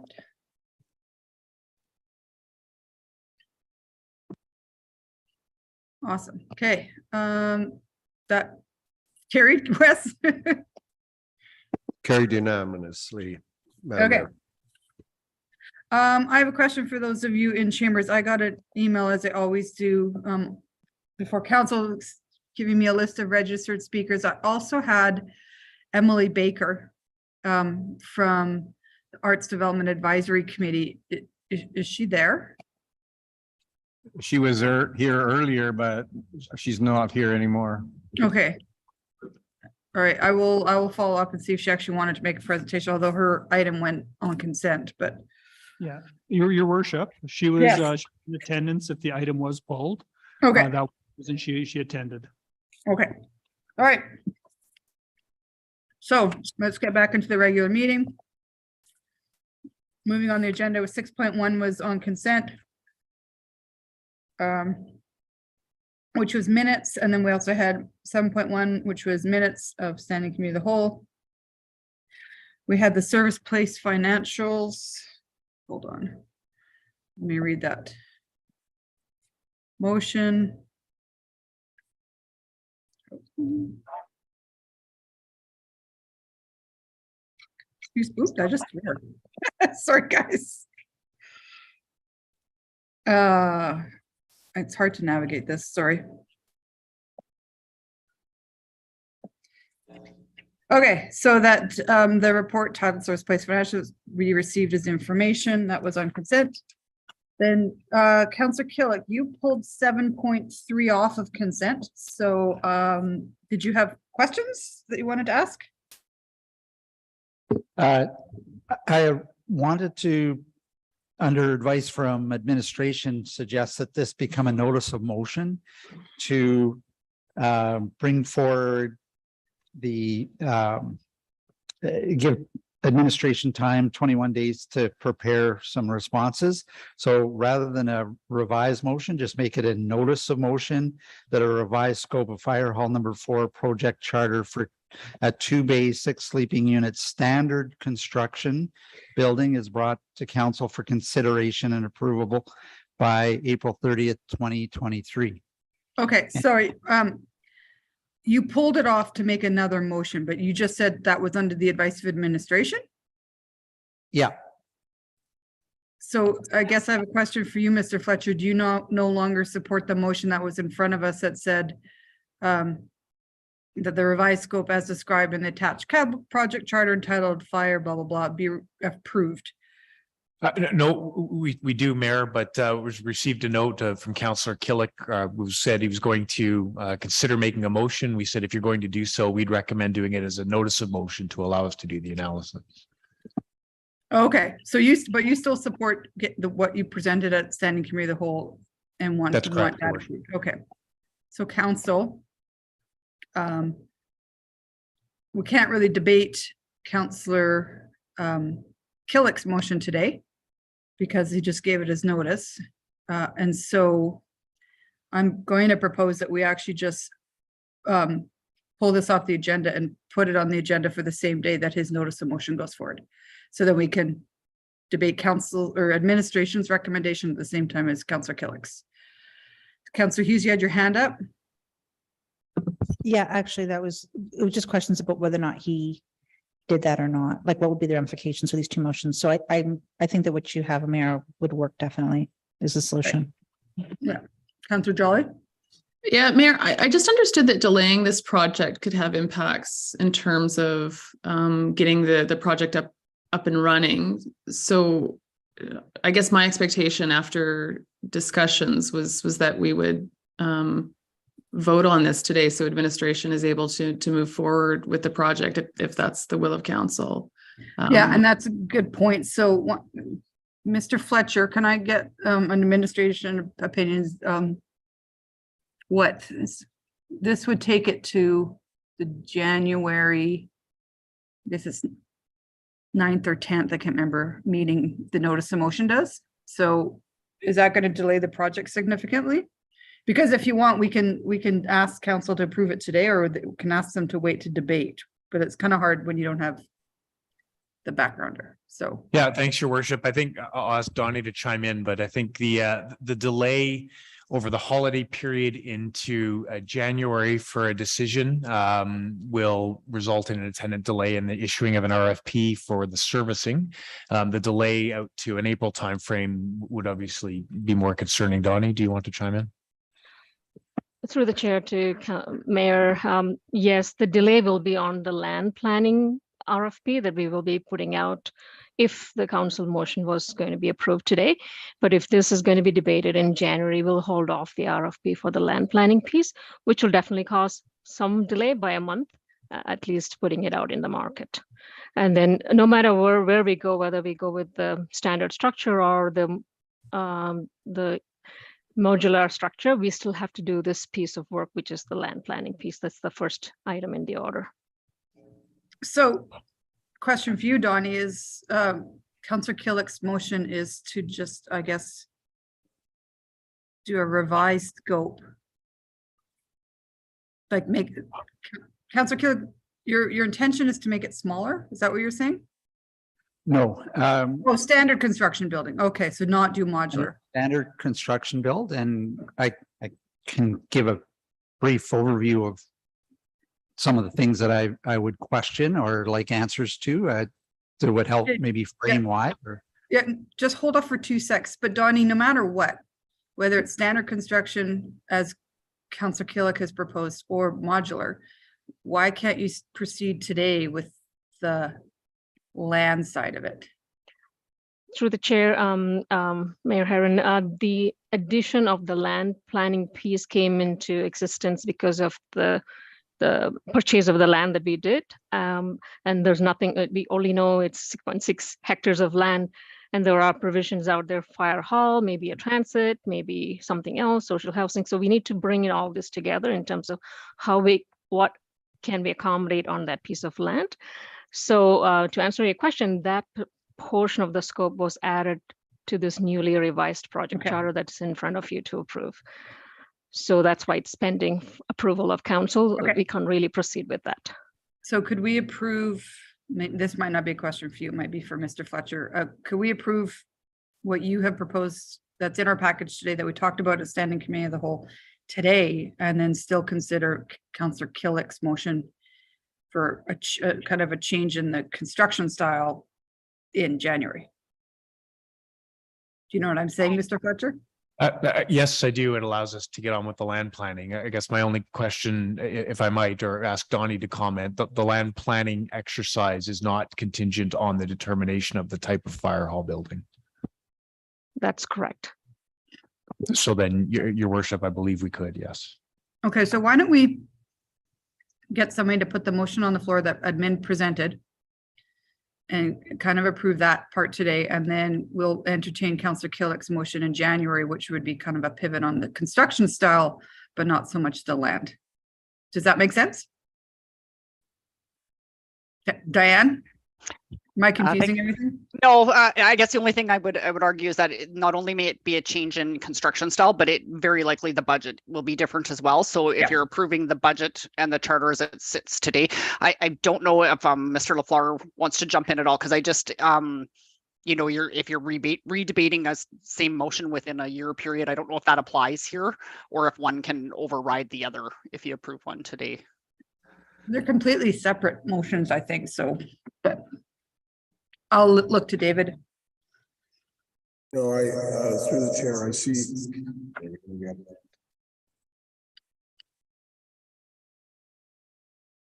I can't see you, David. There you are. Awesome.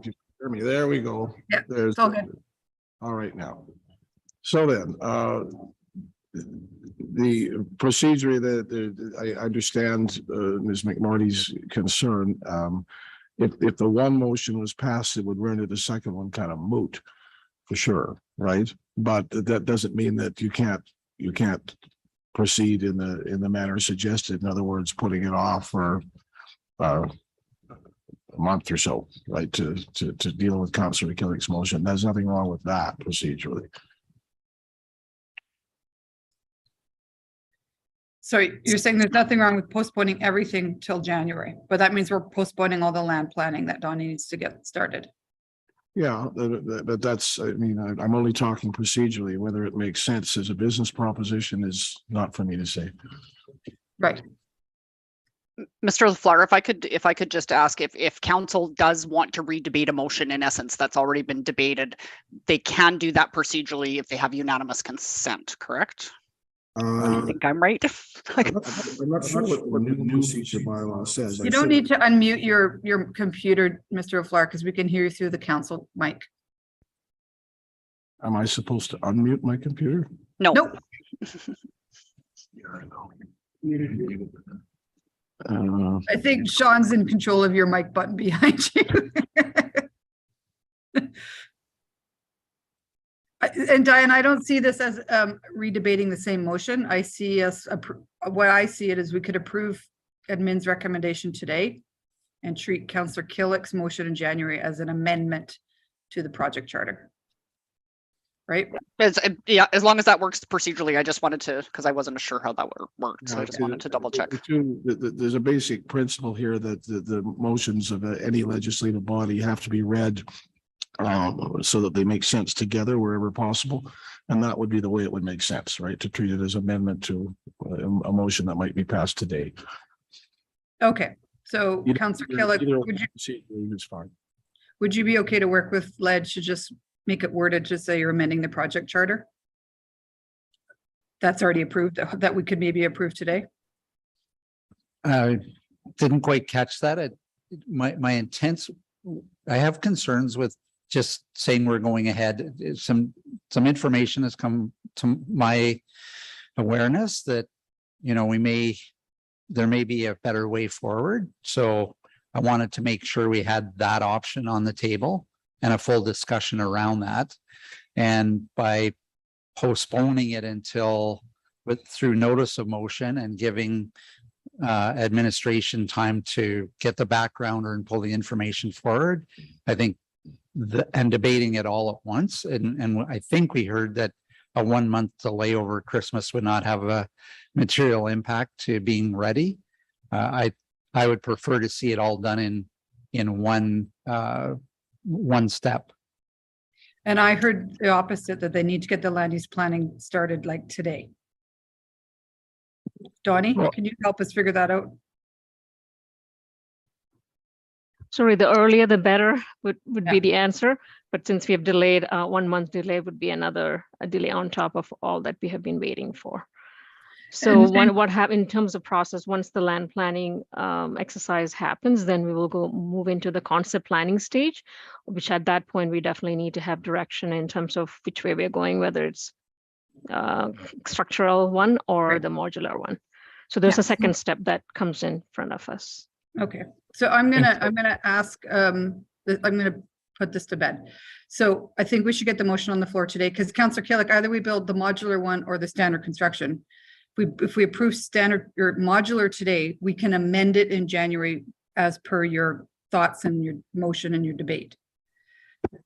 But either way, we've got to do one or the other. Fire hall has got to get built. That can be amended. Sorry, I'm still having some problems here with the technology. That can be amended in July, as long as no irrevocable action has been taken for one or the other type of construction. But what I was hearing from my colleague, Donnie, is that what needs to be done as soon as possible is the land planning. And that does constitute an irrevocable action to either modular or traditional construction. So that could still be debated and amended in January. Right. That's why I'm seeing it too. So let's get the modular proposed by administration on the floor today. But that will allow them to proceed tomorrow with the land use planning. And then when we come back in January, I'll have a notice of motion to amend, not the land side of it. It'll be Councillor Killick's option to debate how we construct, whether it's modular or standard. Councillor Mackay? Pardon me, I just had put my hand up, but I see Councillor Broadhead's already got a request a motion that you wouldn't be able to see. No, I can't see that. So Councillor Broadhead, go ahead. Thank you, Madam Mayor. That the revised scope as described in the attached capital project charter entitled Fire 005, Fire Hall number 4, revised 2022 be approved. Okay. Thank you. Any opening comments? Well, it was interesting discussion now because there, as it's presented by administration, the scope would include a modular build. Councillor Killick has some information that he would like to debate at a later date, and apparently that's possible. So that allows us to pass this and allow engineering to get on with the land purchase and design, that sort of thing. So I think we got, after the discussion, we got the best of both worlds here. All right. Anyone else on debate? All right. Yeah. So- Sorry, I'm trying to get my hand up there, but so yeah, it just to bring forward the background of information that the fire hall, for example, fire hall in Calgary that was reviewed is the Walden number 43 fire station. It only cost $3.5 million in the city of Calgary's budget in 2020. It was 1 bay, 4-person crew. And when we look at their current multi-year budgeting that they've brought forward, they actually have 2 project charters, which are pretty straightforward. And they are to replace that station with a permanent station for 5.9 million. So they've made a decision because they had to an urgent requirement to build a fire station, a very rushed situation with multiple fires in that area. The fire station cannot respond to in appropriate time. And therefore they were rushed into putting in a modular fire station. They've already got in their multi-year budgeting a plan to replace it with a permanent building.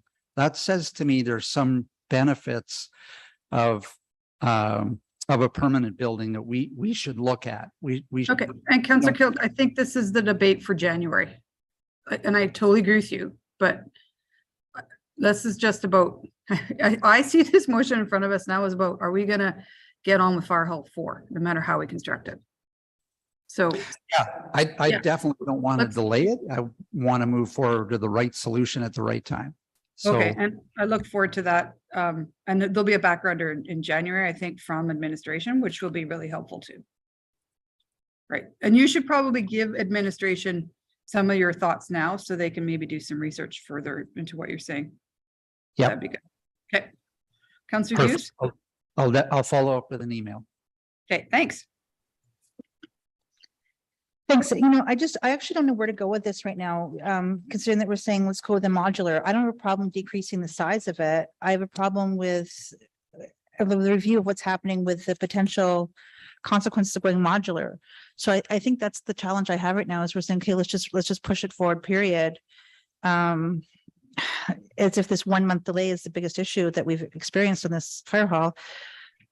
So I really am kind of tied right now because I really would love to have been able to have all the information on the table before we just rush to a decision. And that is where I'm challenged right now. I look at what they have in the backgrounder and like the Calgary, with the fact that this is really a temporary, it was put up almost as an emergent situation. For McMurray, they're also listing in the backgrounder what we had in there. And for McMurray, I don't know where it was in for McMurray or if it's out in the sticks.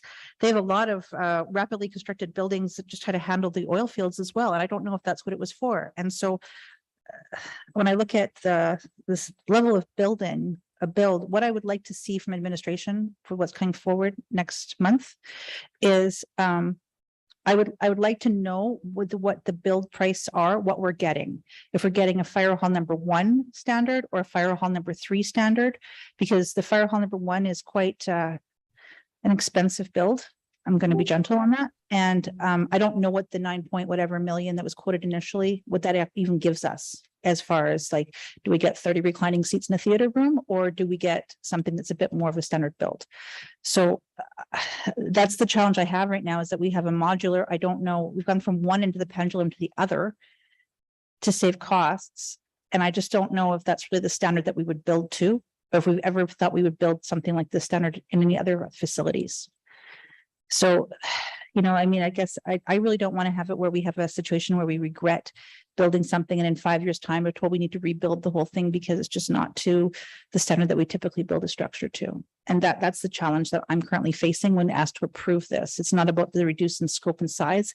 It's the type of build. And I really don't think that we've investigated both sides at least satisfactorily to inform council of that decision. So I'm not sure if I'm going to vote in favor of this, because I really do want to see everything come forward and then make a decision, as opposed to say yes to this and then have a further discussion about a yes to something later. I feel like we're really handicapping the later. And I'm not sure if this yes is the right answer. It does save money, but it did not reflect the amount of money that you would actually save if you did a complete apples to apples comparison was brought forward. And I certainly don't understand how much of a decrease in this quality of the build is coming. It says it has a 1-year warranty. Like, there's a lot going on here that I think that we need to really consider if we're going to move forward with this just on the status quo. I don't have a problem reducing the scope. I have a problem with what we're agreeing to today, though. So that's where I'm at. That's it. All right, anyone else on debate? All right. I'll just remind everybody that we will have a conversation about modular versus standard construction in January. This is not coming to us without consideration. We had a full committee meeting on this, and that was your chance to ask all these questions. Committee pushed this forward to council. I actually kind of look forward to Councillor Killick's conversation in January, because I've had a few people approach me concerned with modular as well. So it's interesting. It was always presented, in my opinion, as a temporary solution. And remember, they said we could pick it up and move it to be Fire Hall 4 in the future. But I'll let Councillor Broadhead close and then we'll go to a vote. Well, Madam Mayor, you basically covered my close, so it'll be an interesting debate in January. Thank you. Fire Hall 4.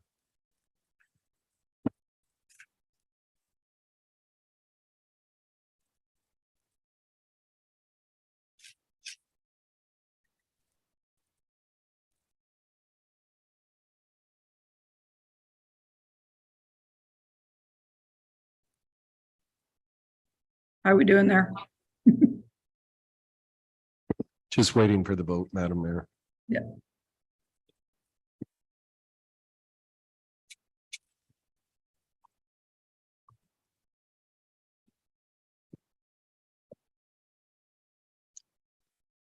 My vote? Thought I raised my hand there. No, I got my hand raised. Do it on your. Oh, okay. How's that? Better? They were waiting for me, Madam Mayor. Okay, and that passes 6-1 with Councillor Killick and opposed. Okay.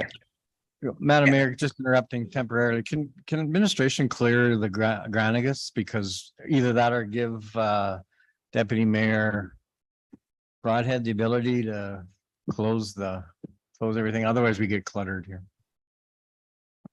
Yeah, give him the mayor's powers. Chair's powers. All right. Be in Ottawa, mayor's powers. All right, the next thing on our agenda is 7.4, which was the request for council motion for Arts Development Advisory Committee. Let me read the motion we approved. That a portion of the approved motion that reads that the policy be reviewed again prior to 2022 be rescinded, and that council direct administration to work with the Arts Development Advisory Committee to develop an administrative directive that will provide direction on the delivery of the Lieutenant Governor's Distinguished Young Artist Legacy Program. Is that the right one? Yep. And then 7.5 was also on consent.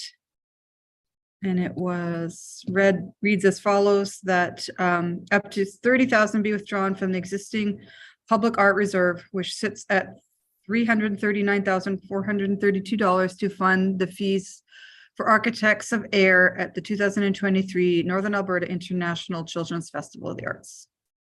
So look forward to that. And then finally, on consent, we had 7.6, which was civic agency appointments. Find it. I will read the motion, but as I did last year, I'm not going to read every name into the record. It'll be made public. So that members of the public be appointed to the City of St. Albert civic agencies, and that the City of St. Albert quasi-judicial boards for a term effective January 1st, 2023, as specified in the attachment, public appointments to St. Albert civic agencies and quasi-judicial boards, which is attached to today's agenda report. So this is just our annual appointment of committee members. Thank you to everyone who has stepped up, put their names forward. This is a lot of volunteer time, and council honestly very much appreciates what you do. And thank you to council, because we sat as a nominating committee and spent pretty much an entire day interviewing all the people that were interested. So I appreciate your time in serving in that role. And so those names will be made public, and they will be contacted by my staff right away, or Ledge. One of us will contact them. All right, 8.1, property tax relief. So we do actually have a presentation on this by Mr. Bannerman. Hello, Steve. Hello. How are you? I'm well. I'm just going to share my screen here. So hopefully you have the full PowerPoint. CFS 15. You bet. So as mentioned, I'm Steve Bannerman, City Assessor and Senior Manager for the City of St. Albert, and I'm here to provide a brief summary of the property tax relief process. Steve, we don't have your screen. Yeah, it's not sharing yet. Oh, here, let's try this again.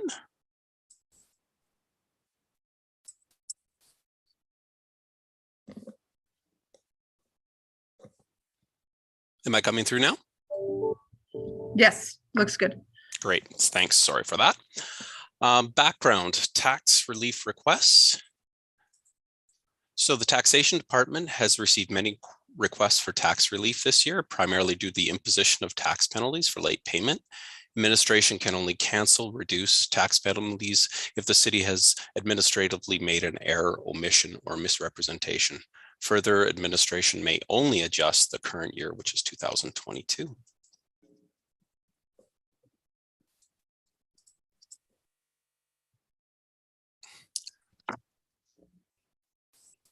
Sorry, just a bit of a lag here. Section 347 of the Municipal Government Act allows only City Council to cancel, reduce, refund, or defer all or part of a tax. The Municipal Government Act prohibits council from giving this power to the city assessor or taxation coordinator. Thus, we are now presenting this summary to council. CFS 15 was developed for a number of reasons. The primary are to provide council with a set of goalposts, while still having the power to use its own discretion, as well as communicating with property owners what criteria council will be considering with any request. Each applicant is provided a copy of the policy and notice as to when council will hear their request. On the left column is a typical home in St. Albert. Penalties applied for July, August, and October are provided. A total of $800 annually is for a typical single-family dwelling assessed at $450,000. On the right is a typical apartment condominium assessed at $275,000, and penalties total $488 annually.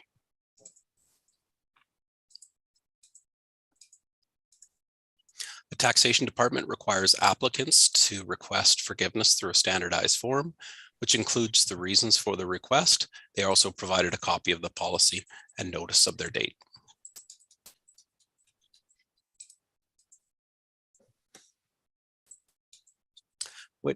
When considering requests, council would take into consideration the following principles, fairness and equity, sustainability of municipal reserves, simplicity, transparency, and efficiency of the tax levy process, and finally, predictability and stability. There are 3 permissible categories for tax relief: compassionate grounds, exemption, and errors. We will explore compassion a little more in the next slide. Compassionate grounds were the total. So there were no applications in 2022 for the exemptions regulation copter or errors into assessment. Non-permissible categories on the right-hand side include failure to receive payment, errors or delays, and these are the most typical requests. Other requests may include natural disasters or fire.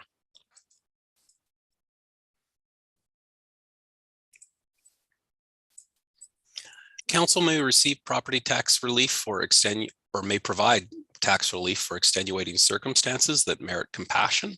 So our typical example here is a property owner was in the hospital with critical illness and could not attend payment to taxes prior to the deadline.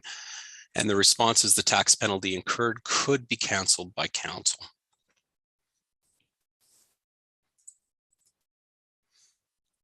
A primary reason why administration comes before council in December is that this year's penalties have been applied and we are able to bundle and summarize them rather than review each individual request at different points in the year. A recommendation will be presented to go in camera as requests have personal details regarding individual property owners.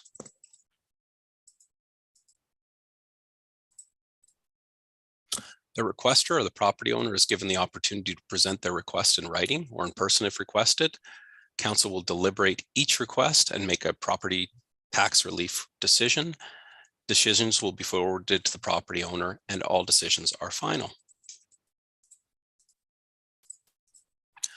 Administration is available for questions at this point, and if there are no questions, I would recommend that council go in camera to discuss the individual's property specific requests. Okay, any questions on process only, guys? All right. So let's have a motion to go in camera. Sorry. I can You do guys that. want to? Do you want to talk about these? We don't have to, but I think that's probably our normal process. Go ahead, Councilor McKay. That council review and hang on, sorry. The council move in camera to discuss a matter pursuant to section 17(1) of the Freedom of Information and Protection of Privacy Act. All right, call for the vote.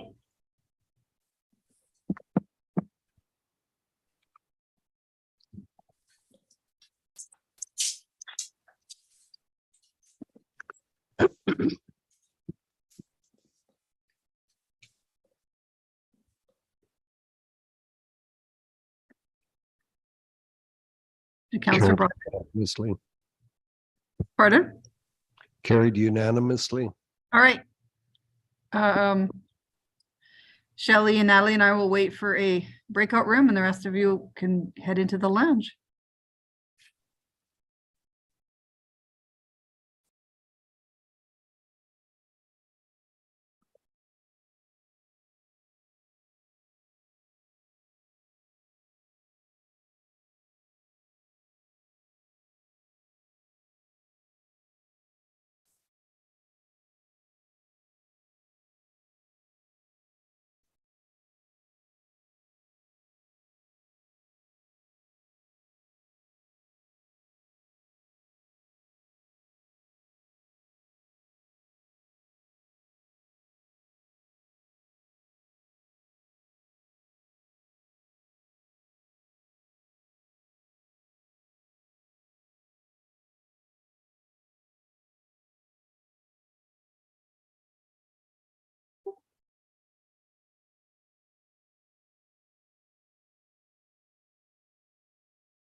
All right, is everybody back in their chairs?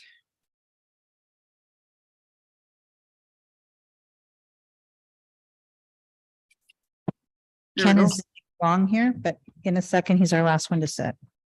Okay, and while you've got the mic, Sheena, do you want to make the motion to reconvene in public? Yep, the council reconvene in public. Awesome. Call for the vote.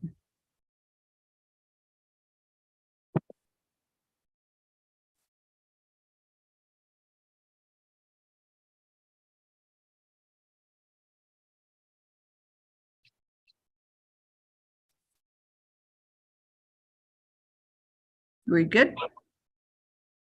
No, we're Still just good. waiting for the Granicus system to record our votes here. It's just taking a second. No Yeah. problem. Okay. Anyone opposed? Okay, I'm going to assume that's unanimous. I got a text to Carrie about dinner. Is it coming at 5? Did I see? Yeah, 5 Correct. p.m., but it could be a few minutes on either side. Yeah, okay, so it's only 4:30 there, right? Okay, so let's keep going, unless you need a break or anyone? We're all good? Let's go. We're good. All right. 8.2, Councillor Hughes, you pulled the quarterly report off of consent. Do you want to? Thank you for that. Actually, it wasn't me. It was, I did pull it, but I was speaking to Councillor Bermansky and she had some questions. And so I just pulled it because I was pulling something else at the same time. So I think it's Councillor Bermansky who has the majority of the questions on this one. Okay. It also helps if you send those questions in. So Mr. Fletcher knows what's going on. So I don't know if you did that, Councillor Bermansky, or gave him a heads up. But go ahead. I did not do that because I didn't know the motion was for my questions. So, okay, I'm not prepared to ask them. I'll just leave it at this time. All right. Can I get one of you to make the motion to approve the quarterly report then? I can do it if you want. Go ahead. Just give me 2 seconds to get to it. I'm sorry. It's just, for some reason, it's not coming. On page 68. I hear you, but then the wrong file closed on me. I'm sorry. I should have had someone else to this. Councillor Mackay's eager, so I'll let him do Go it. ahead, Councillor Mackay. I'll just wait now for the motion to come up on the screen. There it is. Sorry. The attachment to December 6, 2022 agenda report entitled the corporate quarterly report, quarter 3, 2022 be received as information. All right, call for the vote. I didn't go into debate because it was supposed to be on consent, so I hope you guys don't have any debate. I did, but it was 30 minutes long, so forget it. Not after we get to the procedure bylaw. Speaking of that, we're into bylaws. So 9.1 is a amendment to bylaw 20, the subdivision and appeal board, presented by Mr. LaFleur. Go ahead, David. Oh, wait, Yeah. Councillor Bermansky, your hand's up. Is there a question? Okay, go ahead, David. And with your leave, Madam Chair, I'm going to turn over the discussion of that to Deputy City Clerk Cheryl Wong. Through you, Mayor, to council. I don't have a presentation, but I'm here to answer any questions Okay. in regard to the amendments. Okay, awesome. Any questions from any member of council?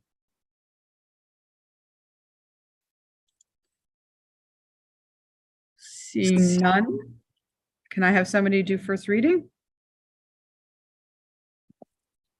Madam Mayor, I'd be pleased to do that. Thank you. I move that bylaw 36 / 2022 be an amendment 7 to bylaw 20 / 95 subdivision and appeal board be given the first reading. Thank you, Wes. Any opening comments? No, we debated this at committee, and this is just some updating of this particular bylaw. All right, anyone else? Okay, call for the vote.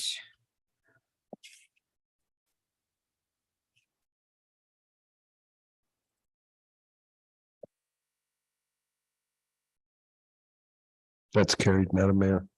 All right, second reading? That bylaw 36/2022 be given a second reading. Nothing Okay. further. Call for the vote.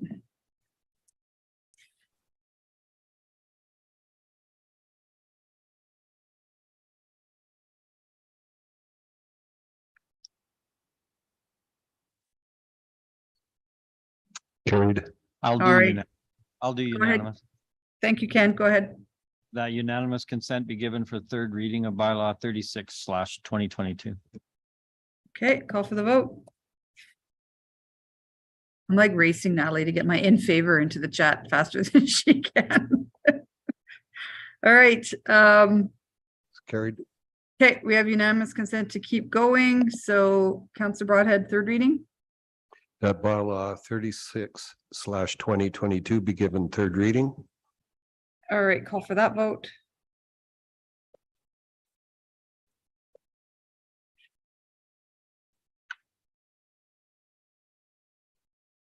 Carried unanimously. All right, okay, Councillor Broadhead, there's one more, number 5, that that we Fair need to enough. do. Yeah, Yep. Move that upon passage of bylaw 36/2022, members of the public be appointed to the subdivision and development appeal board for terms effective January 1st, 2023, as specified in the attachment, public appointments to the subdivision and development appeal board, which is attached to the report dated December 6, 2022, entitled bylaw 36/2022, amendment 7 to bylaw 20/95 subdivision and development appeal board. okay, call for the vote.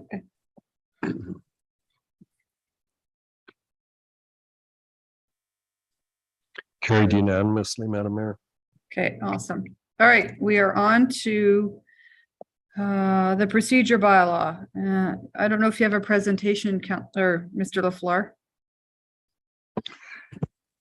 No, I do not have a presentation, simply because, as I think we all know, this was fairly thoroughly debated and vetted at committee.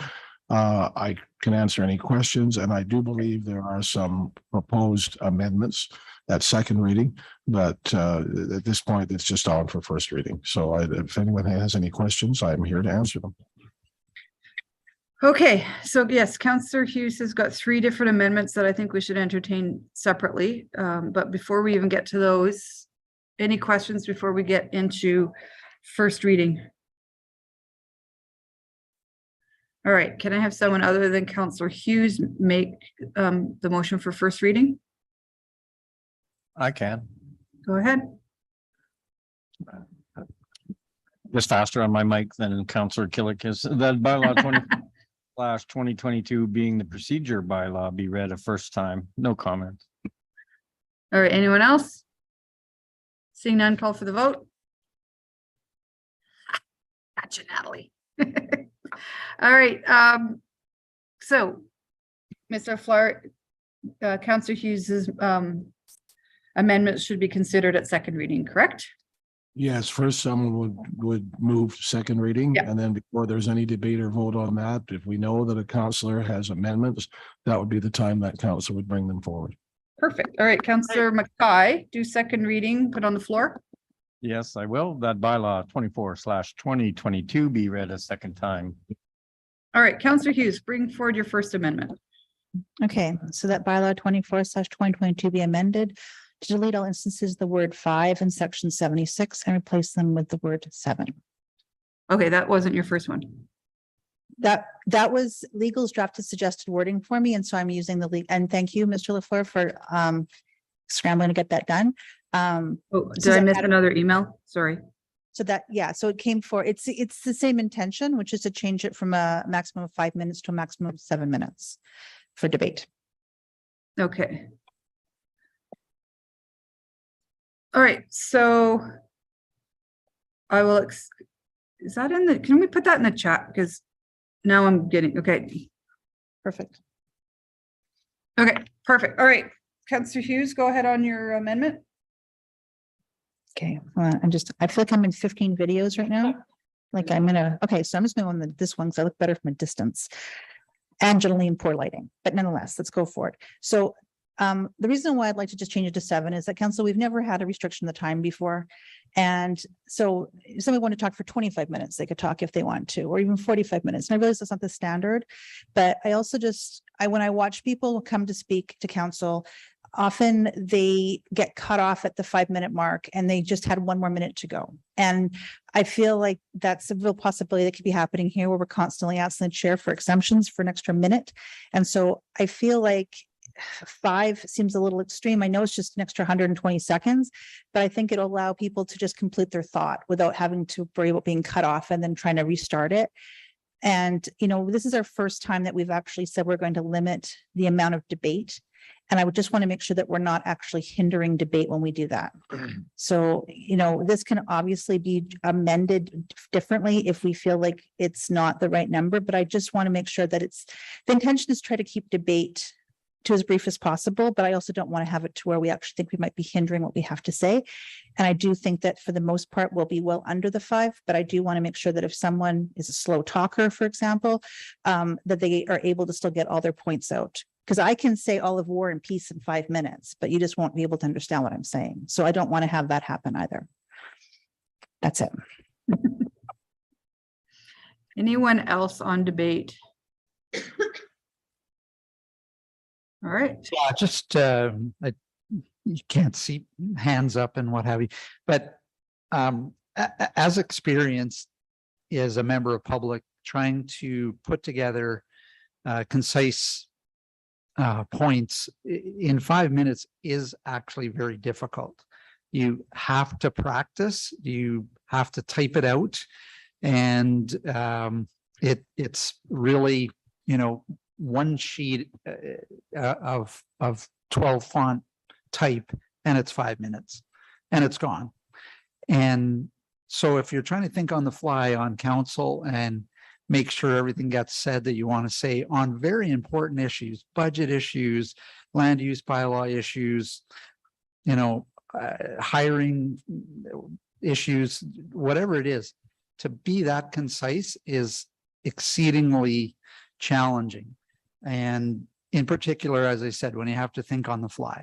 So I like the idea of going a couple extra minutes.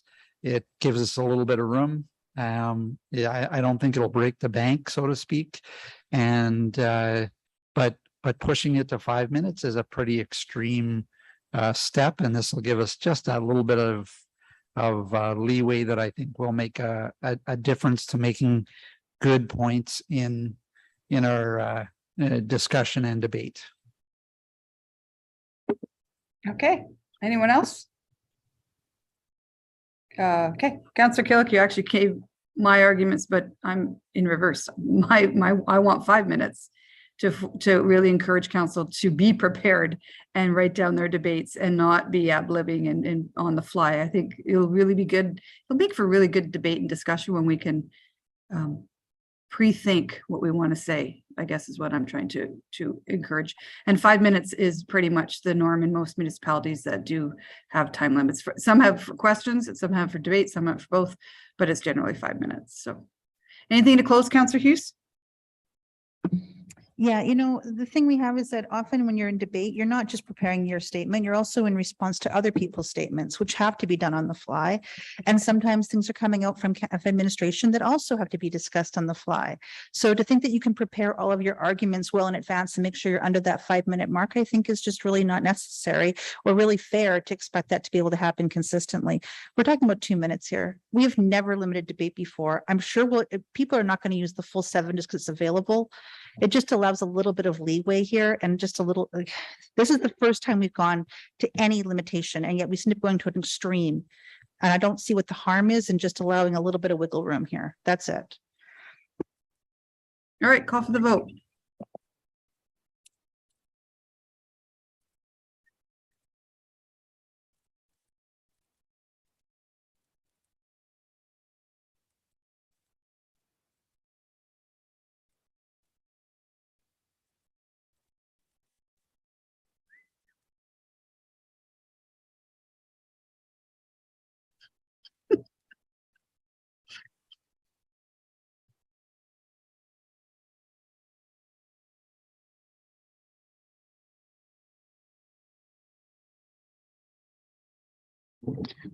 Madam Mayor, the motion fails with Bermansky, Hughes, and Killick in favor.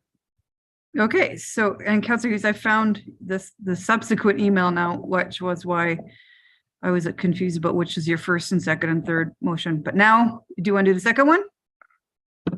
Yeah. To delete the words after the date at the council meeting at which the notice of motion is read verbally into the record in subsection 119.9 and replace it with after the date on which notice of motion is emailed to the parties identified in subsection 119.3b. Okay, accept that. And why don't you go into a little explanation and then debate? So this is about how much notice of motion needs to be given. So what we have right now is that you can give notice of motion, but it doesn't actually, the clock of 21 days doesn't start ticking until the next council meeting.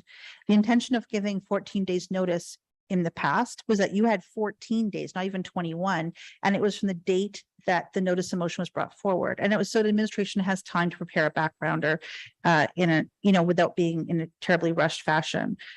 Having it say that you have to go until after it's read into debate, that could delay it by 2 to 3 weeks, depending on when the next council meeting is. We're only meeting twice a month right now for actual council meetings. So you could give a notice of motion and it cannot be read for 7 or 8 weeks later. And so that creates all sorts of problems potentially with just the cascading time effects. So what I was suggesting we do here is that we say you have 21 days, but the clock starts ticking as of the time that it's actually sent to council and sent to legislative services for the review and then for administration to bring forward. That being said, even that it will be highly likely that they'll have more than 21 days just because the number of times that we're meeting. There'll be very few times where you actually give the notice of motion and it will happen exactly 21 days later. It'll be minimum of, but saying we have to go until the next council meeting before the clock ticks. I mean, you're looking at, you could put it forward in November, not end up debating it until the end of January at that kind of a situation. So I just thought we needed to recognize the fact that we need to be able to provide notice of motion and have it respond to in a timely fashion. And because we're not meeting as frequently, we need to also respect that fact and then say that we're going to begin this process. And if it needs more time on the agenda, that's obviously a possibility. But I feel very uncomfortable about moving that and saying we're not actually doing it until we have a next council meeting read to the record, when administration, legislative services, and council would all be aware of it well before that timeline. That's it. Awesome. I should have actually asked council if they had any questions before we went into debate, so I apologize for that. Councillor Jolly, you have a question? Yeah, to Mr. Fletcher and yourself. So I'm curious to know what the impact this could have on administration in terms of workload. And then to Mayor, I guess, would the conversation be between you and administration if they just couldn't get something done quick enough? So kind of two-part question. Okay, I'll let David go first. Oh, thank you, Worship. I think Okay. ultimately, to the first part of the question on the potential for workload, the 21 days I think remains extant one way or the other. It will potentially truncate some of the additional lead time that we have to work from a difference between an email to a council meeting, which, as noted, that time could vary. So it will be a little bit quicker, I guess, from a flash to bang perspective. But if 21 days is the standard, then that's kind of what we work towards. Okay. And I don't know, Natalie, to tell you the honest truth, I've always sort of treated it that this clock starts when the email comes in. That's been my thoughts. Yeah. So this is, to me, was a good amendment. But you're right. If they can't get it done, then we'll have a conversation with council, and I'm sure that councillor would be amenable to extending it. Okay, thanks. No concerns then. If I could, I think the only administrative issue that really pops up is one of tracking. So we will figure out, and from a legislative perspective, how we track the various 21 days from the start date. It's sort of immaterial, I think, to council, but it's something that we'll square away. Yeah. Okay. Yeah, I've been tracking him from the day the email comes in, and to me, the reading it publicly in chambers is just not about our processes. It's about letting the public know. But okay. Anyone else on debate? Councillor Hughes, I sort of gave my debate saying this is the way I treat it anyway, and that's good amendment. So Councillor Broadhead. Thank you, Madam Mayor. I too appreciated this amendment. the, we live in an electronic world these days, and I think it's just apropos that we start to act that way. So anyway, thank you for the amendment. Sure. Councillor Hughes, anything to close? Nope, thanks. All right, call for the vote.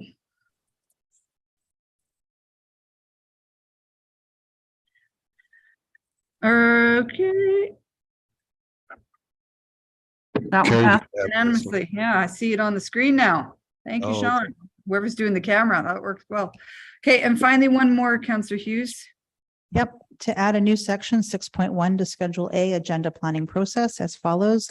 6.1 Agenda packages for public hearings shall be posted to the city website on the same day that the first legal advertisement for the public hearing is published in accordance with Section 606 Municipal Government Act, and a link to the public hearing agenda package shall be included in the legal advertisements. Awesome. Okay, before we go into debate, I will allow for questions. Councillor Jolly, go ahead. Thank you. Just curious about the impact on administration.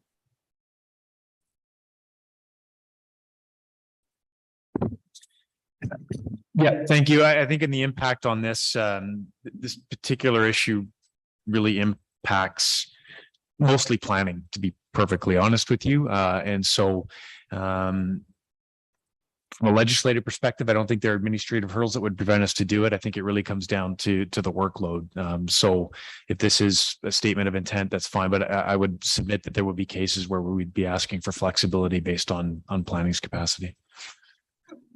So I guess just to follow up, so you're saying that sometimes it might not be possible to kind of have that all ready to go that just a couple of days earlier? Or I guess I would think in most cases we would, but yes, I would never say never. There will be occasions probably where we would be stressed to do that based on overall capacity. I will offer the opportunity to Adrian to comment if your worship permits. Yeah, is he there?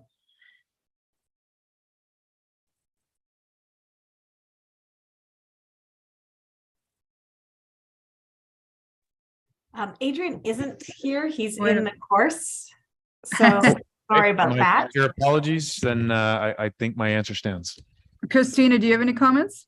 And I missed the question. I'm working away here and I missed it. I do apologize. I can try. Okay, so Councillor Hughes is proposing an amendment to our procedure bylaw that reads as follows. It's in the chat, but it says agenda packages for public hearings shall be posted to the city website on the same day that the first legal advertisement for the public hearing is published in accordance with the MGA. And a link to the public hearing agenda package shall be included in the legal advertisements. So I guess he's asking for a link in the paper. In the paper, Yeah. and not on the website. Is that what you're asking for, Councillor Hughes? I just want you to like list where they can find it because the website. Yeah.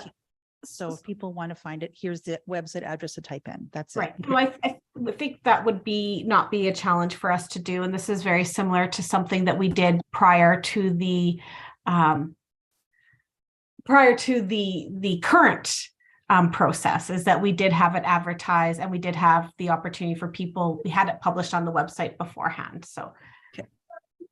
And I think Adrian is approving of your answer because he's nodding away.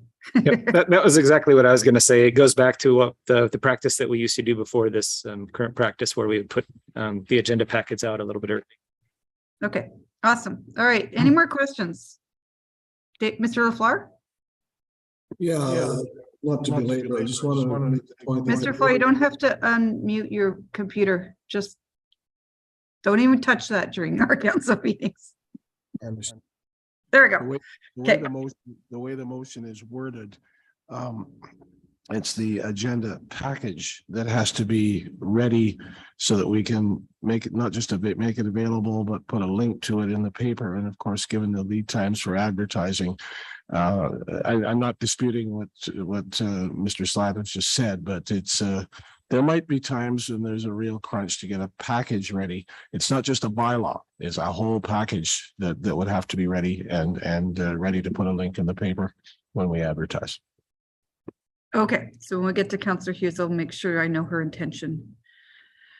Okay, I don't see any more hands up. So Councillor Hughes, is it your intention to have a link to the whole agenda package or a link to the planning side of it. I want to have whatever, like this is for public hearings, what the information that's relevant that they need to know. So like putting something in there and having an advertisement, and then having no information of where they can get more information, to me is worthless.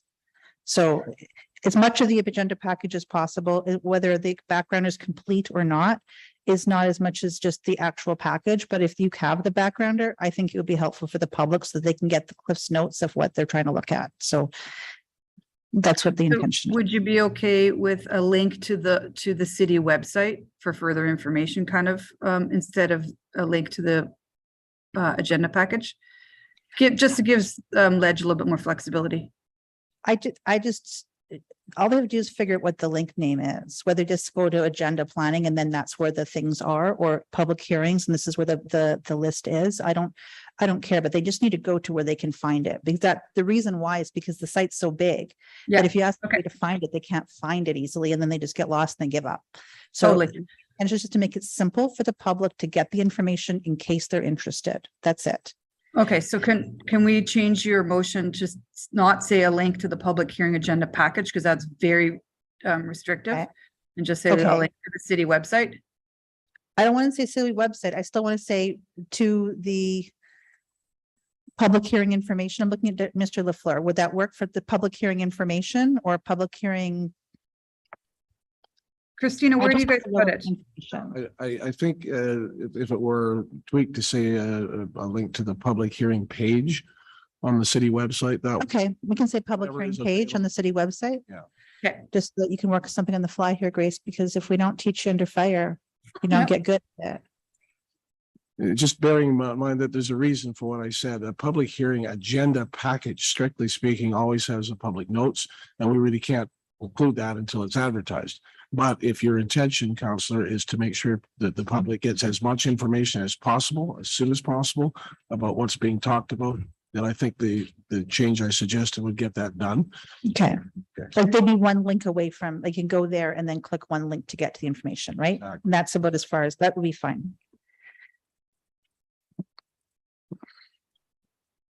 Okay, so while Ledge is making that quick adjustment, I see no more questions, Councillor Hughes, so I'll let you go into debate. Sure.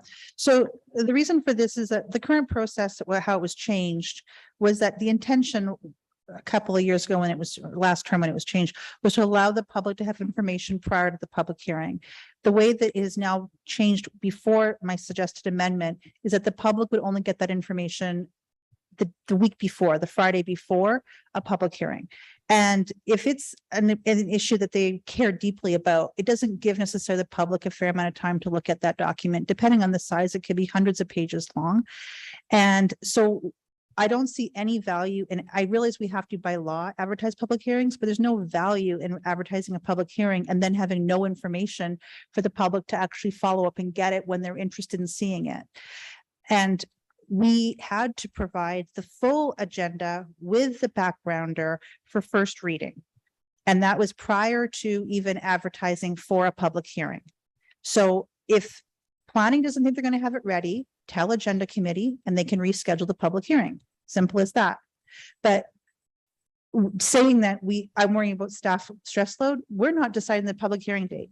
So if planning can't do it, they can change the date, but this is actually going to be later than if we'd had first reading to provide it to the public, because we're not doing a first reading and then doing advertisements.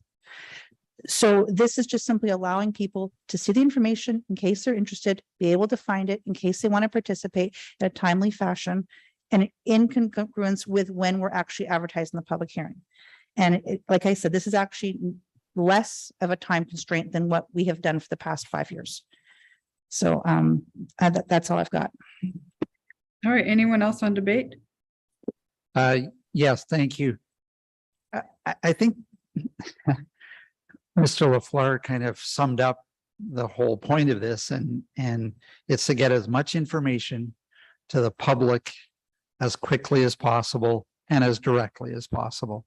And I'd like to build on previous comment from Councillor Broadhead, where he said we live in the digital age, and a simple link to point people in the right direction so they don't have to go searching through the city website is a simple solution to address that. So I think this is a great suggestion, and as I said, it ties in nicely with previous comments. All right, Councillor Jolly? Yeah, thank you. I haven't seen the motion yet, so bear with me as I attempt to debate something that I'm assuming some of the intent. Certainly I'm supportive of including a link. I think in this digital age, making it easier to access the information is important. I think providing that link, though, is not necessarily going to change the timeframes of when that information is available, those detailed agenda packages. Based on my guess of what we're debating, certainly if that motion comes up and it says we need to have that out 2 days earlier, I will be opposed, not because I don't want as much information to the public, but because our staff have told us that that's not always going to be possible. And I don't want something in a bylaw that we just can't do. So yeah, so Mayor, I would ask that the motion goes into the chat, but before we call for a vote. Yeah, so I think they're just saying that there's a link to, oh, there we go. No. Is this the new motion? Yeah, it's in the chat. Yeah. Okay, so it just Link to says the public hearing page shall be included in the legal advertisements. no, it says agenda packages shall be posted to the city website on the same day that the first legal advertisement. So if that's the case, we can't do it. So I'll vote against it. So no, wait, I've got that, agenda package of public hearing should be posted to the city website on the same day that the first legal, and a link to the public hearing page shall be included. Yeah, that's it. Yeah. Okay, but so just to confirm from administration, it sounds like we can't always get agenda packages out that early. It's not the agenda package, it's the public hearing page. No, it says agenda packages in the motion. Oh yeah, I see at the top it does. Yeah.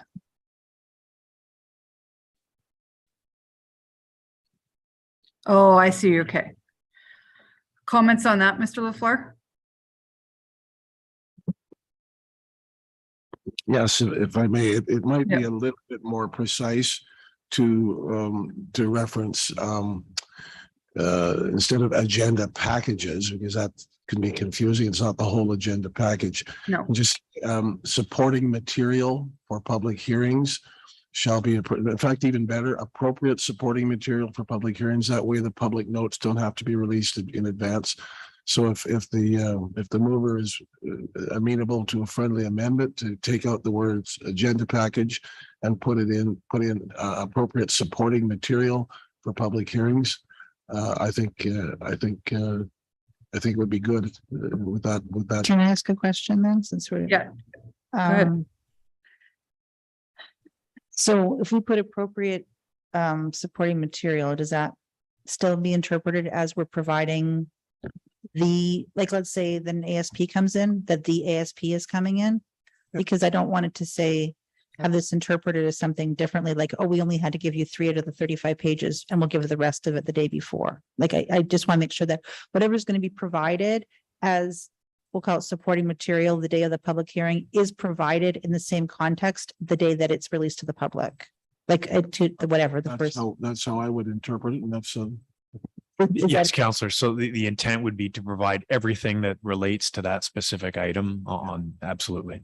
But it not the entire agenda package that by virtue of just interpretation could be for the entire council meeting as an example. Well, not the whole council Right. meeting. So that's some of the concern. So I think this ties it in.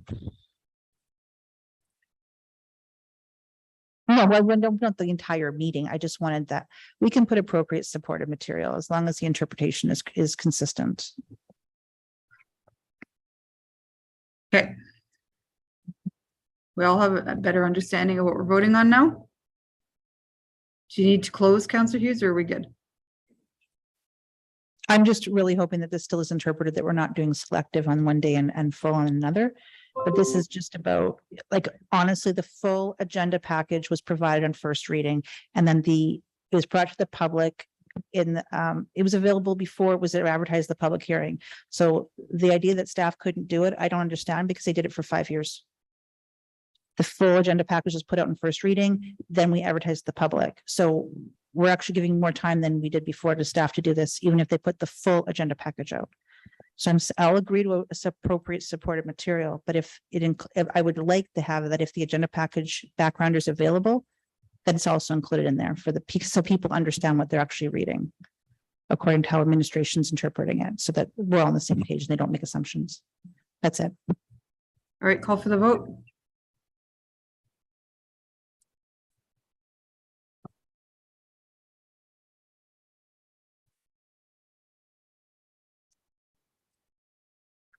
That motion looks like it passes unanimously. Awesome.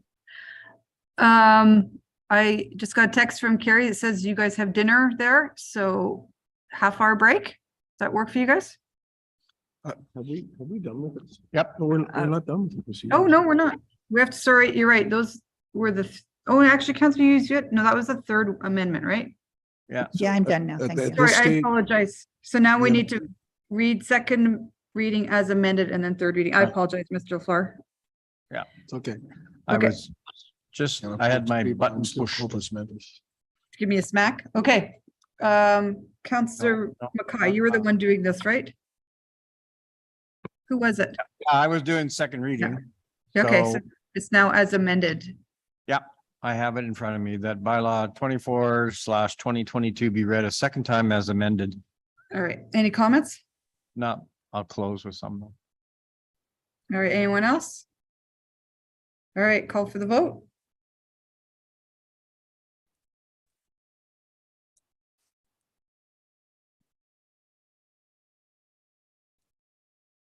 I know it's me, isn't it? There we go. That passed unanimously. And unanimous consent. Anyone want to do it? How about you, Councillor Jolly? I can do it off the top of my head that unanimous. Yeah, I can't remember what it is. Sorry, Cheryl. Bylaw 24. That unanimous consent for bylaw 24 is given. Given for third reading of bylaw 24. Bylaw 24. Okay, perfect. Call for the vote.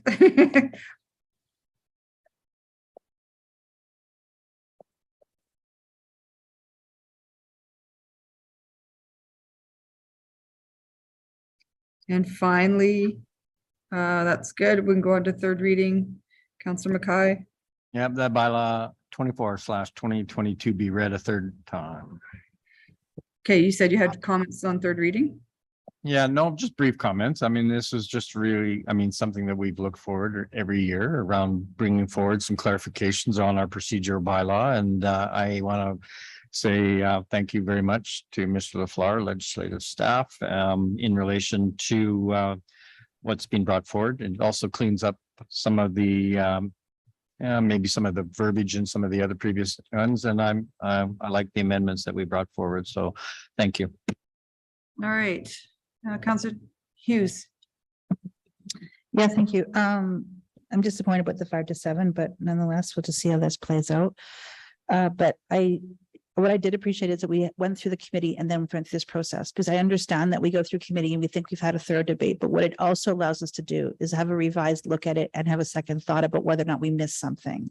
And that is something that we're able to do because of that. So yes, these were amendments that were put last minute on here when I read through it, and then I hit the send button right after, trying to figure out the wordage. But the intention of being able to do this twice allows us to get it, I would say, right, like better, because I think that this is now stronger because of these amendments that were passed to both help the public and help us make better decisions. So I think that that process of allowing us to make amendments after we've done the review actually makes a difference to our final results. That's it. Thanks. Okay, cool. I would agree with you, Councillor Hughes, but I would encourage people to be really prepared for committee of the whole and bring them forward at that venue and then that place, because I think that's where you get the better conversation and debate. But you're right, this allows us to have two looks at it, so that's always good. Councillor Mackay to close.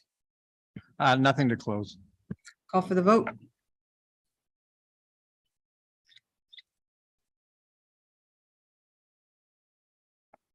And that passes unanimously.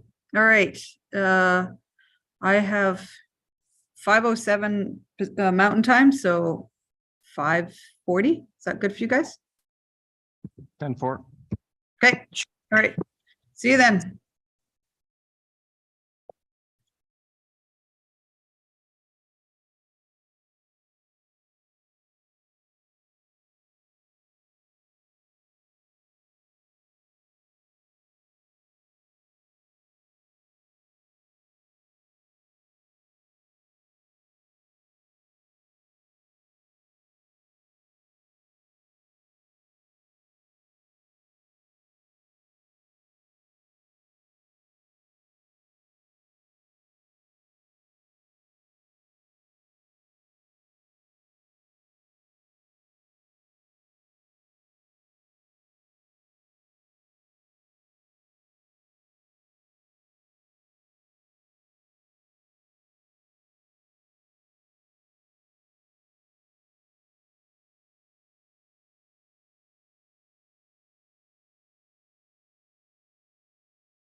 Mr. LaFleur, did you have any, I had amendments to the council code of conduct. Did you have any issues with how that was written?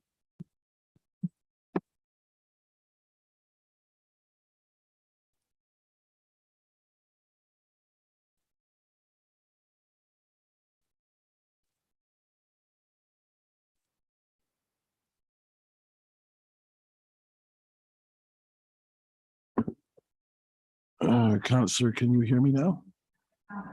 Okay.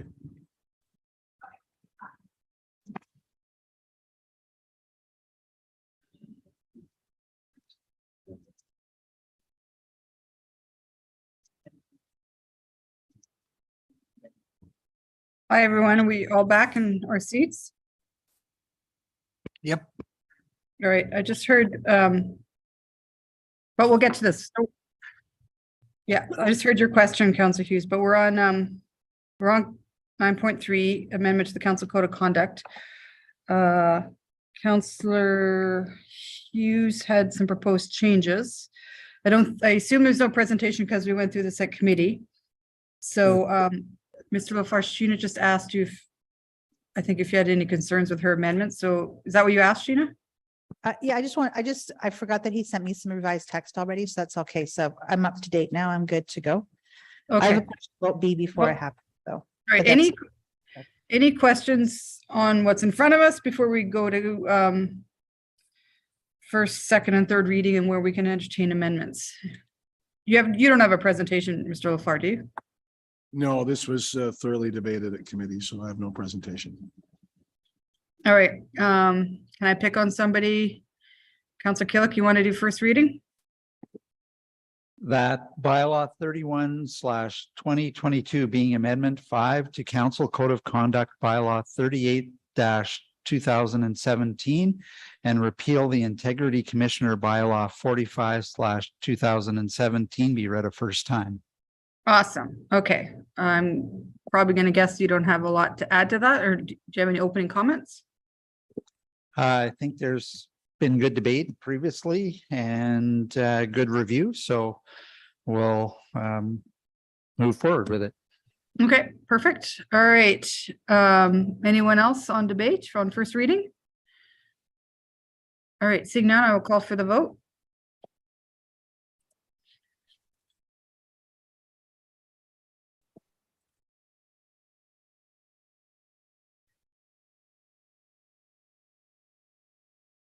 All right, that one passes or unanimously. And then second reading, Councillor Killick. That bylaw 31/2022 be read a second time. Okay, now I will go to Councillor Hughes with amendments. So go ahead, Sheena. Okay, thank you. I may only bring two. We'll have a discussion on the second one. So the Schedule A to bylaw 31/2022 be amended to add the words and or counselor affected immediately before the words at the closed meeting in sections 6, 8, and 10. Okay, let's just take one at a time because. Yep. Is that okay? All right. Yep, that is. All right, so any questions on this first amendment, Council? Councillor Jolly. Yeah, I'm just wondering what it does. So the intention behind this is that, and I sent it in the earlier email, which I'm not expecting you to have read it because I know I sent it last minute, so I'm not asking anything there. But the intention is that this is to allow legal counsel, and initially it said legal counsel to counsel, and I just want to add and or the counselor affected, so that way that person also is aware of what the legal counsel would say or has to say, so you're not in the dark. That was the intention of it. Is it's not just for the rest of council, but also for the person being affected. Thank you. That's what the intention is behind it. Any other questions for administration or Councillor Hughes? I guess I'd throw that out to administration. Is that your interpretation of this motion as well? Yes, Council, I think I'll ask Mr. LaFleur to chime in, but I don't Yeah. think we have any. David, you concerns. don't have to unmute, just speak into the mic. Yeah, Yeah, I'm good, essentially, so thank you. I heard you're not feeling well, so you're forgiven. It's okay. Thank you for cutting me a little bit of slack. So the way this has been described is quite accurate. The only gloss I would put on it is that there may be times when the council as a whole has a different interest than the counselor accused, right? So it may be, in order to fulfill this bylaw, there may be times we may need to have two different lawyers hired, right? One for the counselor accused and one for the rest of council. I don't think that would often happen. But in the case that a single lawyer would come to me and say, you know, I can't act for both the council as a whole and the accused counselor, then we would have to engage two different external lawyers. So just as long as council is aware that that could happen in a rare situation, I'm happy. Okay. Councillor Hughes, your hand is up. Do you have a question? No, that must have been from a long time ago. I'm sorry. Okay. I will take it down. Awesome. All right, I No, see no more hands up. Oh, sorry. No, it's down. It's all good. It's all Okay. good. I'm happy. And I see no one else wanting to ask questions, so I'll accept your amendment. Go ahead. So, okay, so the reason behind this is just that, for anybody who has gone through it, I know Mayor, you and I unfortunately have had to go through this experience. The stress on the person who's being accused, whether it's justified or not, is extreme. And I want to make sure that the council gets the best information, and also if the counselor feels that they actually just require assistance to try to get through this, that they are also given that privy. The challenge that we really have in this job is it's extremely public. Everything you do is subject to public scrutiny, and you really aren't paid money to be able to afford a $500 an hour lawyer to be able to handle something because somebody puts a complaint against you. And when I look back at all of the ones that we've had to go through in the past term, not this one, but even the one before, I really feel like if the person who had the who was accused had an ability to also be able to get legal help or legal advice, just to put things in perspective, it would just really help provide a bit more grounding. So that's the intention behind it. I don't know how many times you'd have to have a separate lawyer. Considering that we're not having an integrity commissioner, I just think that the gravity of what the council has to decide whenever something's put forward, I just want to really make sure that everybody's being properly represented. Both the council who has to make a very difficult decision and the person who's also being accused is also able to know that they have been represented fairly as well. So that's the intention behind it. That's it. Anything else on debate? Councillor Broadhead. Thank you, Madam Mayor. Well, I'll certainly be supporting this motion. Councillor Hughes stated it correctly. Often we are required to have independent legal advice as to not only our role as a councillor, but our role within particular issues that are affecting us as councillors. And you never want to go into it blind. And so anyway, thanks for the amendment. All right, anything to close, Councillor Hughes? Nothing further. All right, call for the vote.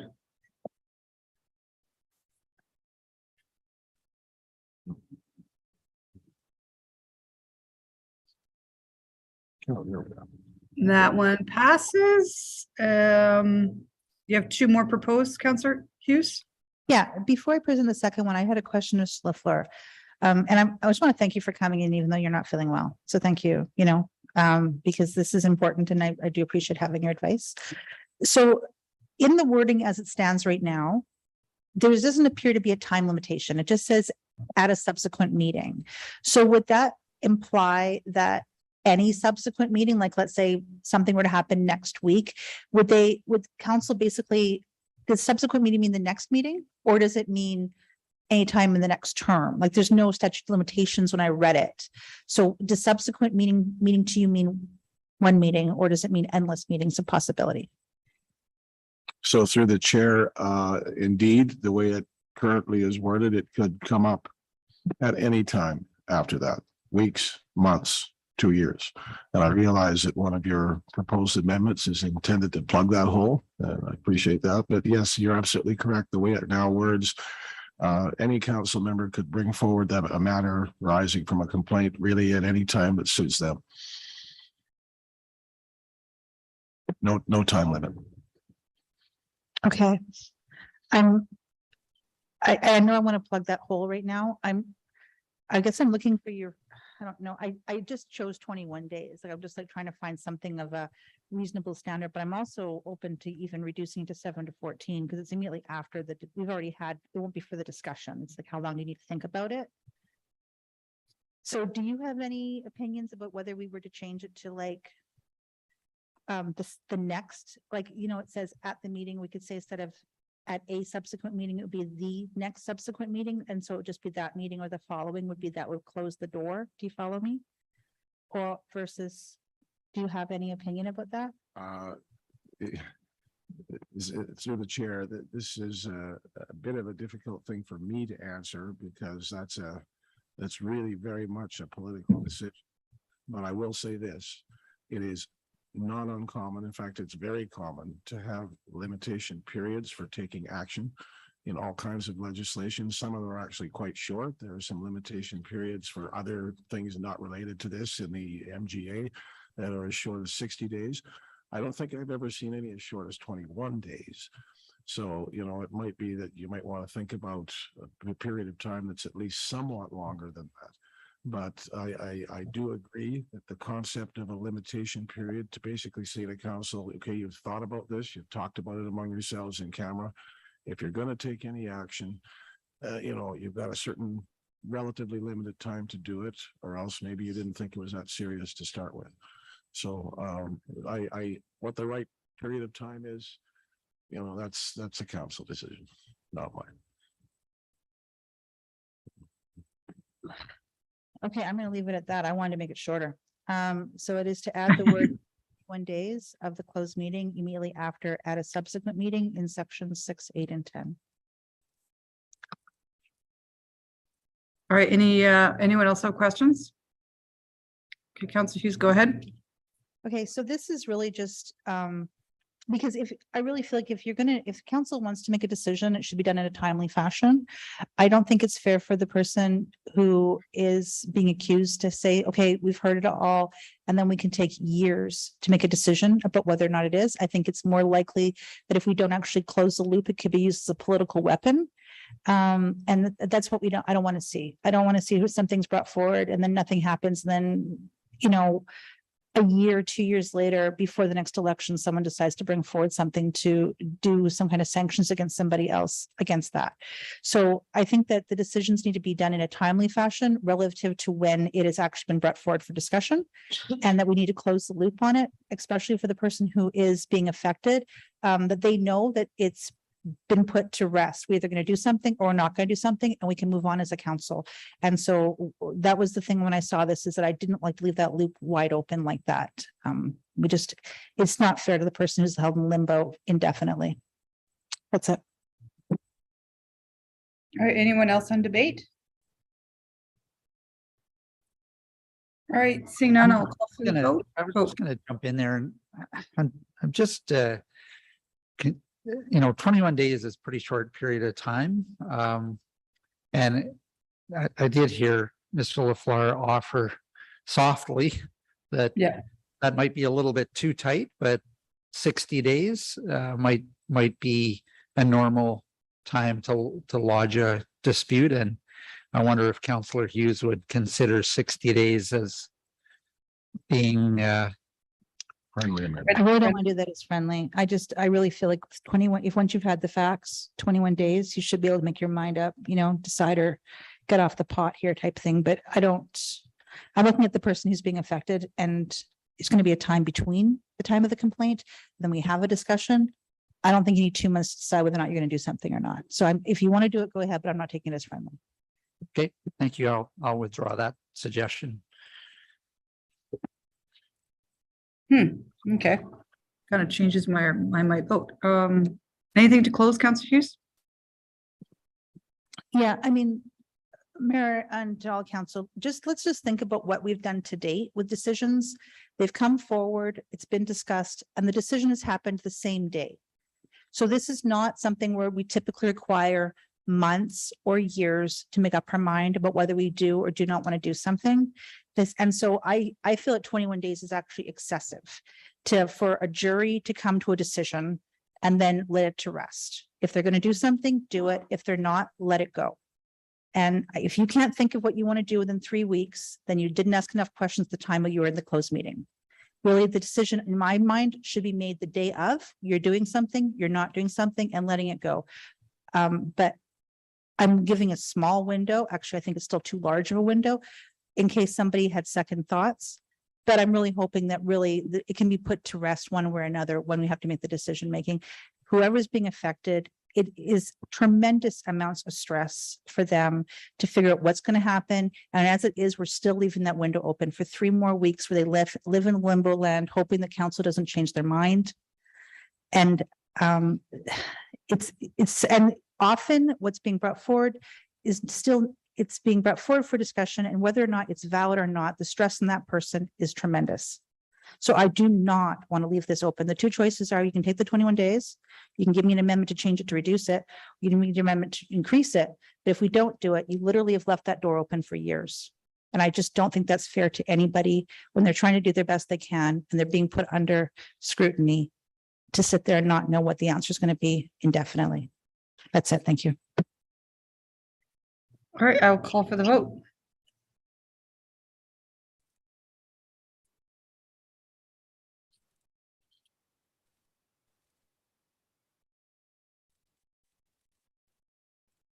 And that motion passes unanimously. Okay. Last amendment, Councillor Hughes. Okay, and thank you guys for your support on this. And I can just say that I, unfortunately, because of firsthand experience of both being on the jury and being the one accused, I'm able to see the deficiencies of how we want to make this as strong as possible for everybody. So the last one is to strike out 90 days in section 9 to replace it with 120 days. And this is relating to we'll call it the blackout period prior to an election. So I'm just increasing it by 30 days is the intention behind this. Okay, any questions of Mr. O'Flaw or Councillor Hughes or anyone else? Okay, Councillor Hughes, I accept that amendment. Go ahead. Okay, so the intention behind this is, if you really think about it, 90 days puts us, okay, so you have the election in October 20th, so September 20th, it's July 20th is 9 days. And if you really think about it, anybody who's been in election season really starts in June. And so if we're going to do something, I don't want something where somebody puts it forward July 1st or end of June and just gets in under the wire. And then again, it's used as a political tool. So in reality is, if something happens, I'm hoping we just increase it to reflect what election season really looks like. And so that way it is not being used by any member of the public or anybody else in the political sphere to try to affect or disparage someone's reputation prior to an election and try to make it as fair as possible. So that's all I thought is just July, you're already well into election season, and often many candidates have already announced their intentions to run. So I think that we should reflect that when we make a decision about the blackout period. And I do believe as well that it is inconsistent with the sponsorship policy, if I remember correctly, and maybe I don't, but my member of the sponsorship policies, you can't do it 120 days before because it's entering election season. So I think that it should just be consistent for that as well. That's it. Any more comments? All right, call for the vote.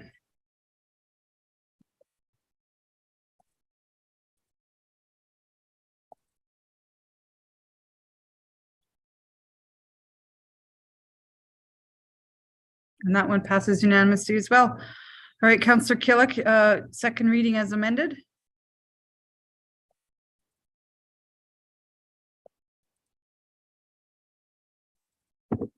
What do we got here? Bylaw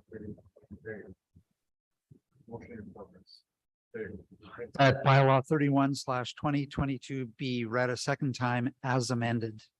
Perfect. All right, any comments? Good discussion, good amendments.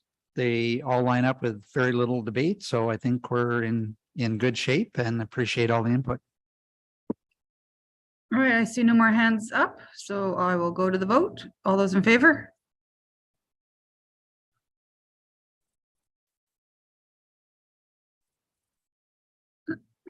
And that one passes unanimously, unanimous consent. Can I go to you, Councillor Bermansky? Sure. That unanimous consent be given for third reading of bylaw 31/2022. All right, thank you for that. Call for the vote.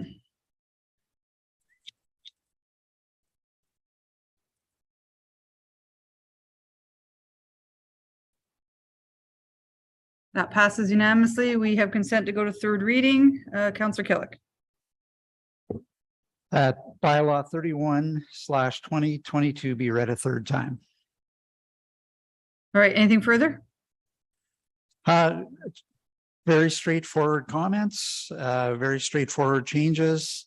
Pretty straightforward that it gives support for legal counsel.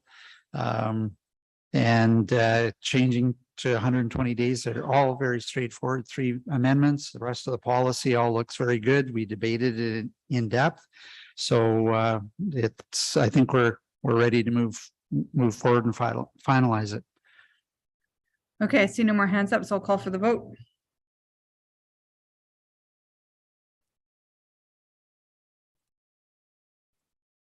And that passes unanimously. Okay, those 2 are done. Councillor Hughes, you pulled first reading of the downtown area redevelopment plan. I did. So I'm gonna see if Adrian pops on the screen or not. But the question I have is that the map that we have for DARP does not reflect what we've approved for Millennium Park. So I'm just trying to figure out, I'm not sure who I need to look at. They're just talking. Oh, hi, Christine. How are you? So, yeah, so the Millennium Park that we are going forward with does not look anything like what we have in the DARP map. So I'm trying to figure out why we would approve something like this when it's obviously not what's going to take place. So what we are trying to do and bring forward through this amendment is just a small cleanup. When we've gone to more align with the MDP, the land use bylaw. So we didn't really look and incorporate into this the scope of Millennium Park. I can look into it and maybe have a better answer for you at the public hearing. But my assumption would be that the drawing that shows Millennium Park right now in DARP is conceptual, and that there would be a policy, and there is policy within DARP that refers to a Millennium Park master plan or a concept plan, and that the findings would be that you would follow that. So again, the higher order of DARP and then going down into the concept plan will give you more detail. That's the best answer I have for you right now. I can look into it in a little bit more detail so that we can provide a bit more of a background at second reading or at the public hearing. Sure. So what I'm hearing is we really just haven't looked at changing the map really, other than just changing the description of building heights. And as a result, that's not what we want to touch on here. And I'm also just guessing that if we were to start playing with that actual drawing, it's going to cost us money, right? That's what I'm going to guess. Yeah, so there would be some changes in costs there. I think in general, we've started to look at all of DARP and realize that it's probably time to relook at the whole thing, but we wanted to get these were the big things that we thought needed to be done to align the MDP and the land use bylaw, like to bookend it. Okay, yeah. Perfect. I can bring forward the motion anytime you want, Mayor. That was all. Councillor Jolly's got her hand up.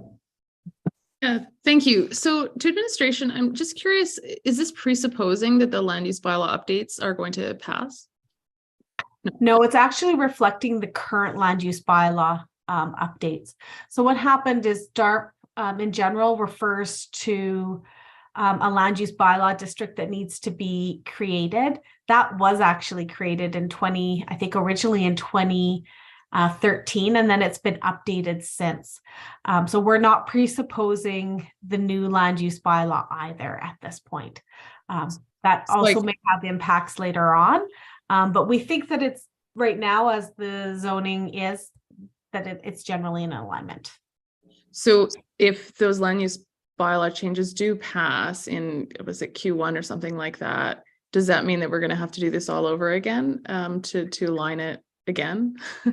We may, depending on what comes out regarding the findings, we may need to look at it again. But what we tried to do was change the words from shall to should, which would then make it more, it helps create the alignment between the ASP and the land use bylaw. So what we tried to do is remove the regulation actually out of the area structure plan and put it into the land use bylaw as it should be. So is there any risk to delaying this until after kind of that land use bylaw discussion happens? Like, is that going to impact development or planning or anything like that? I don't think there would be any risk. I think the issue is that right now, by what we're recommending, it's giving you more flexibility to make changes within the land use bylaw.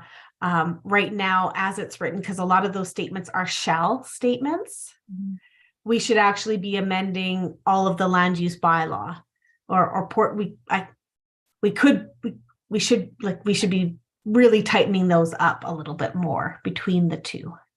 So we're trying to kind of reflect the fact that area structure plans and area redevelopment plans are, again, providing a vision for an area. They're not necessarily saying a building should be 25 meters tall. Okay. Okay. Thank you.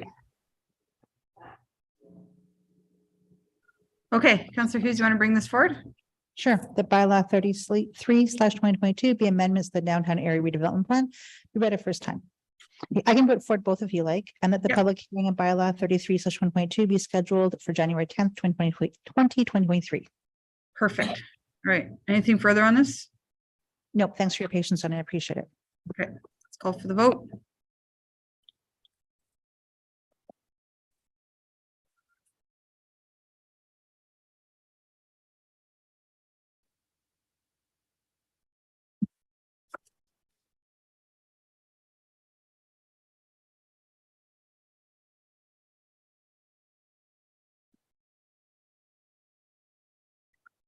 And that passes 6-1 with Councilor Romansky opposed. Is that right?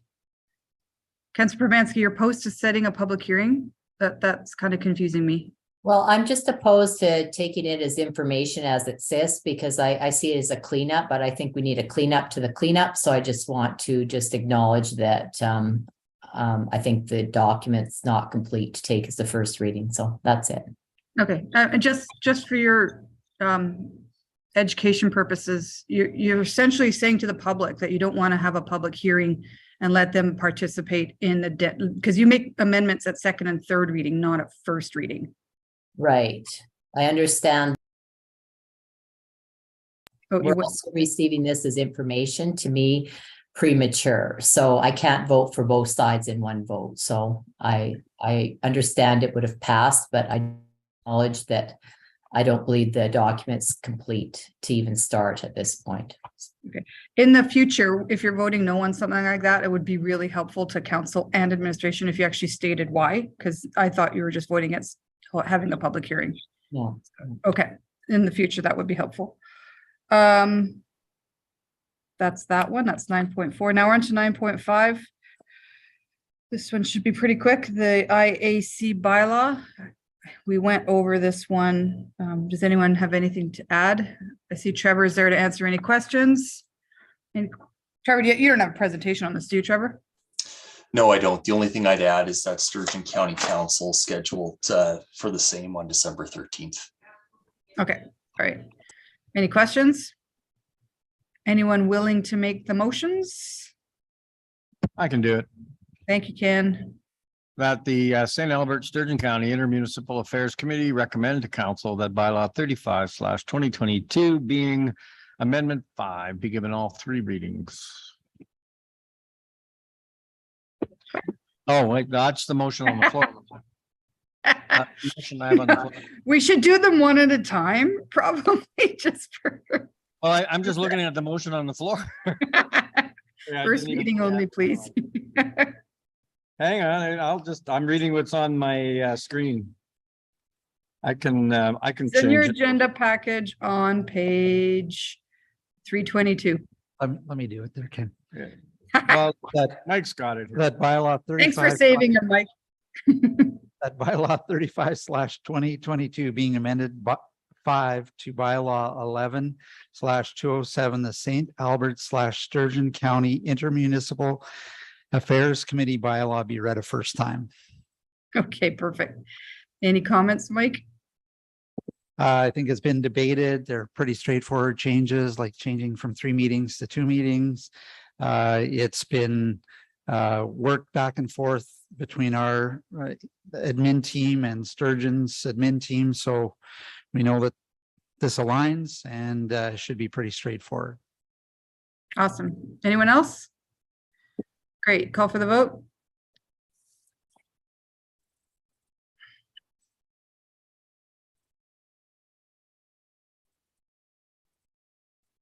And that one passes unanimously. Second reading, Councillor Killick. That bylaw 35/2022 be read a second time. All right. Anything else on this? Seeing none, call for the vote.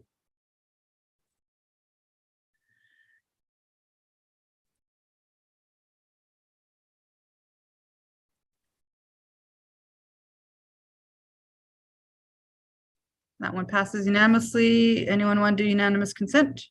I got that one. All right, go ahead. Unanimous consent be given for consideration of third reading of bylaw 35/2022. All right, call for the vote.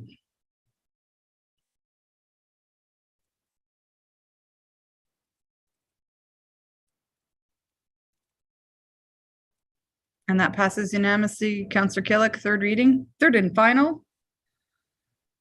That bylaw 35/2022 be read a third time. All right, seeing no hands flying up to comment, I will call for the vote. Just think how fast it would have been if we would have accepted my motion. And that passes unanimously. All right, agenda item 10 on is emergent, nothing, information request, notice of motions and announcements. Council, you will be happy to know I actually have a notice of motion. I don't know if that makes you happy, but where is it? There we go. So my notice of motion is that that both administration and Arts and Heritage Foundation review City Council Policy CCC 18, which is the St. Albert Founders Day, and return to council by, and we'll figure out a date that works for administration. So preferred date with options for modernization that include promoting a broad and inclusive vision for commemoration of St. Albert's history. So we'll try to get that one in early January, maybe even before Founders Day, which is January 14th. So that's my notice. Councillor Hughes. Okay, just hold on here. Okay, so I'd like to have this debated January 10th if possible. And that is that the city of St. Albert initiate steps to dissolve the Edmonton Metro Transit Services Commission as governed by the EMTSC's bylaw, respecting the process for disestablishment of the commission, including a written notice of the motion proposing to dissolve the EMTSC, including reasons for dissolving, with the proposed date of dissolution being April 30th, 2023, and requests the signature of the directors to acquire the support of at least 3 directors of the EMTSC, and when these requirements are completed, deliver it to all members and directors of the EMTSC, the CAO of the EMTSC, and the minister. That's it. Thank you. All right. Any other notices of motion or information requests? Or any announcements? All right, seeing Councillor Hughes, your hand is still up. We have a couple items in camera, so I need a motion to go in camera for 12.2, which is a board briefing. Anyone want to make it? Well, I can. Anyone wants to go in camera? All right, go ahead, Councillor Mackay. Hang on. The council move in camera to discuss the matter pursuant to section 21, section 24 of the Freedom of Information and Protection of Privacy Act. Awesome. Call for the vote.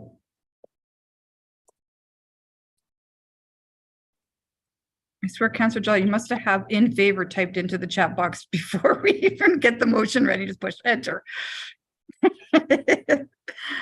And that passes unanimously. All right. I will see you in a breakout room when you guys are in the lounge.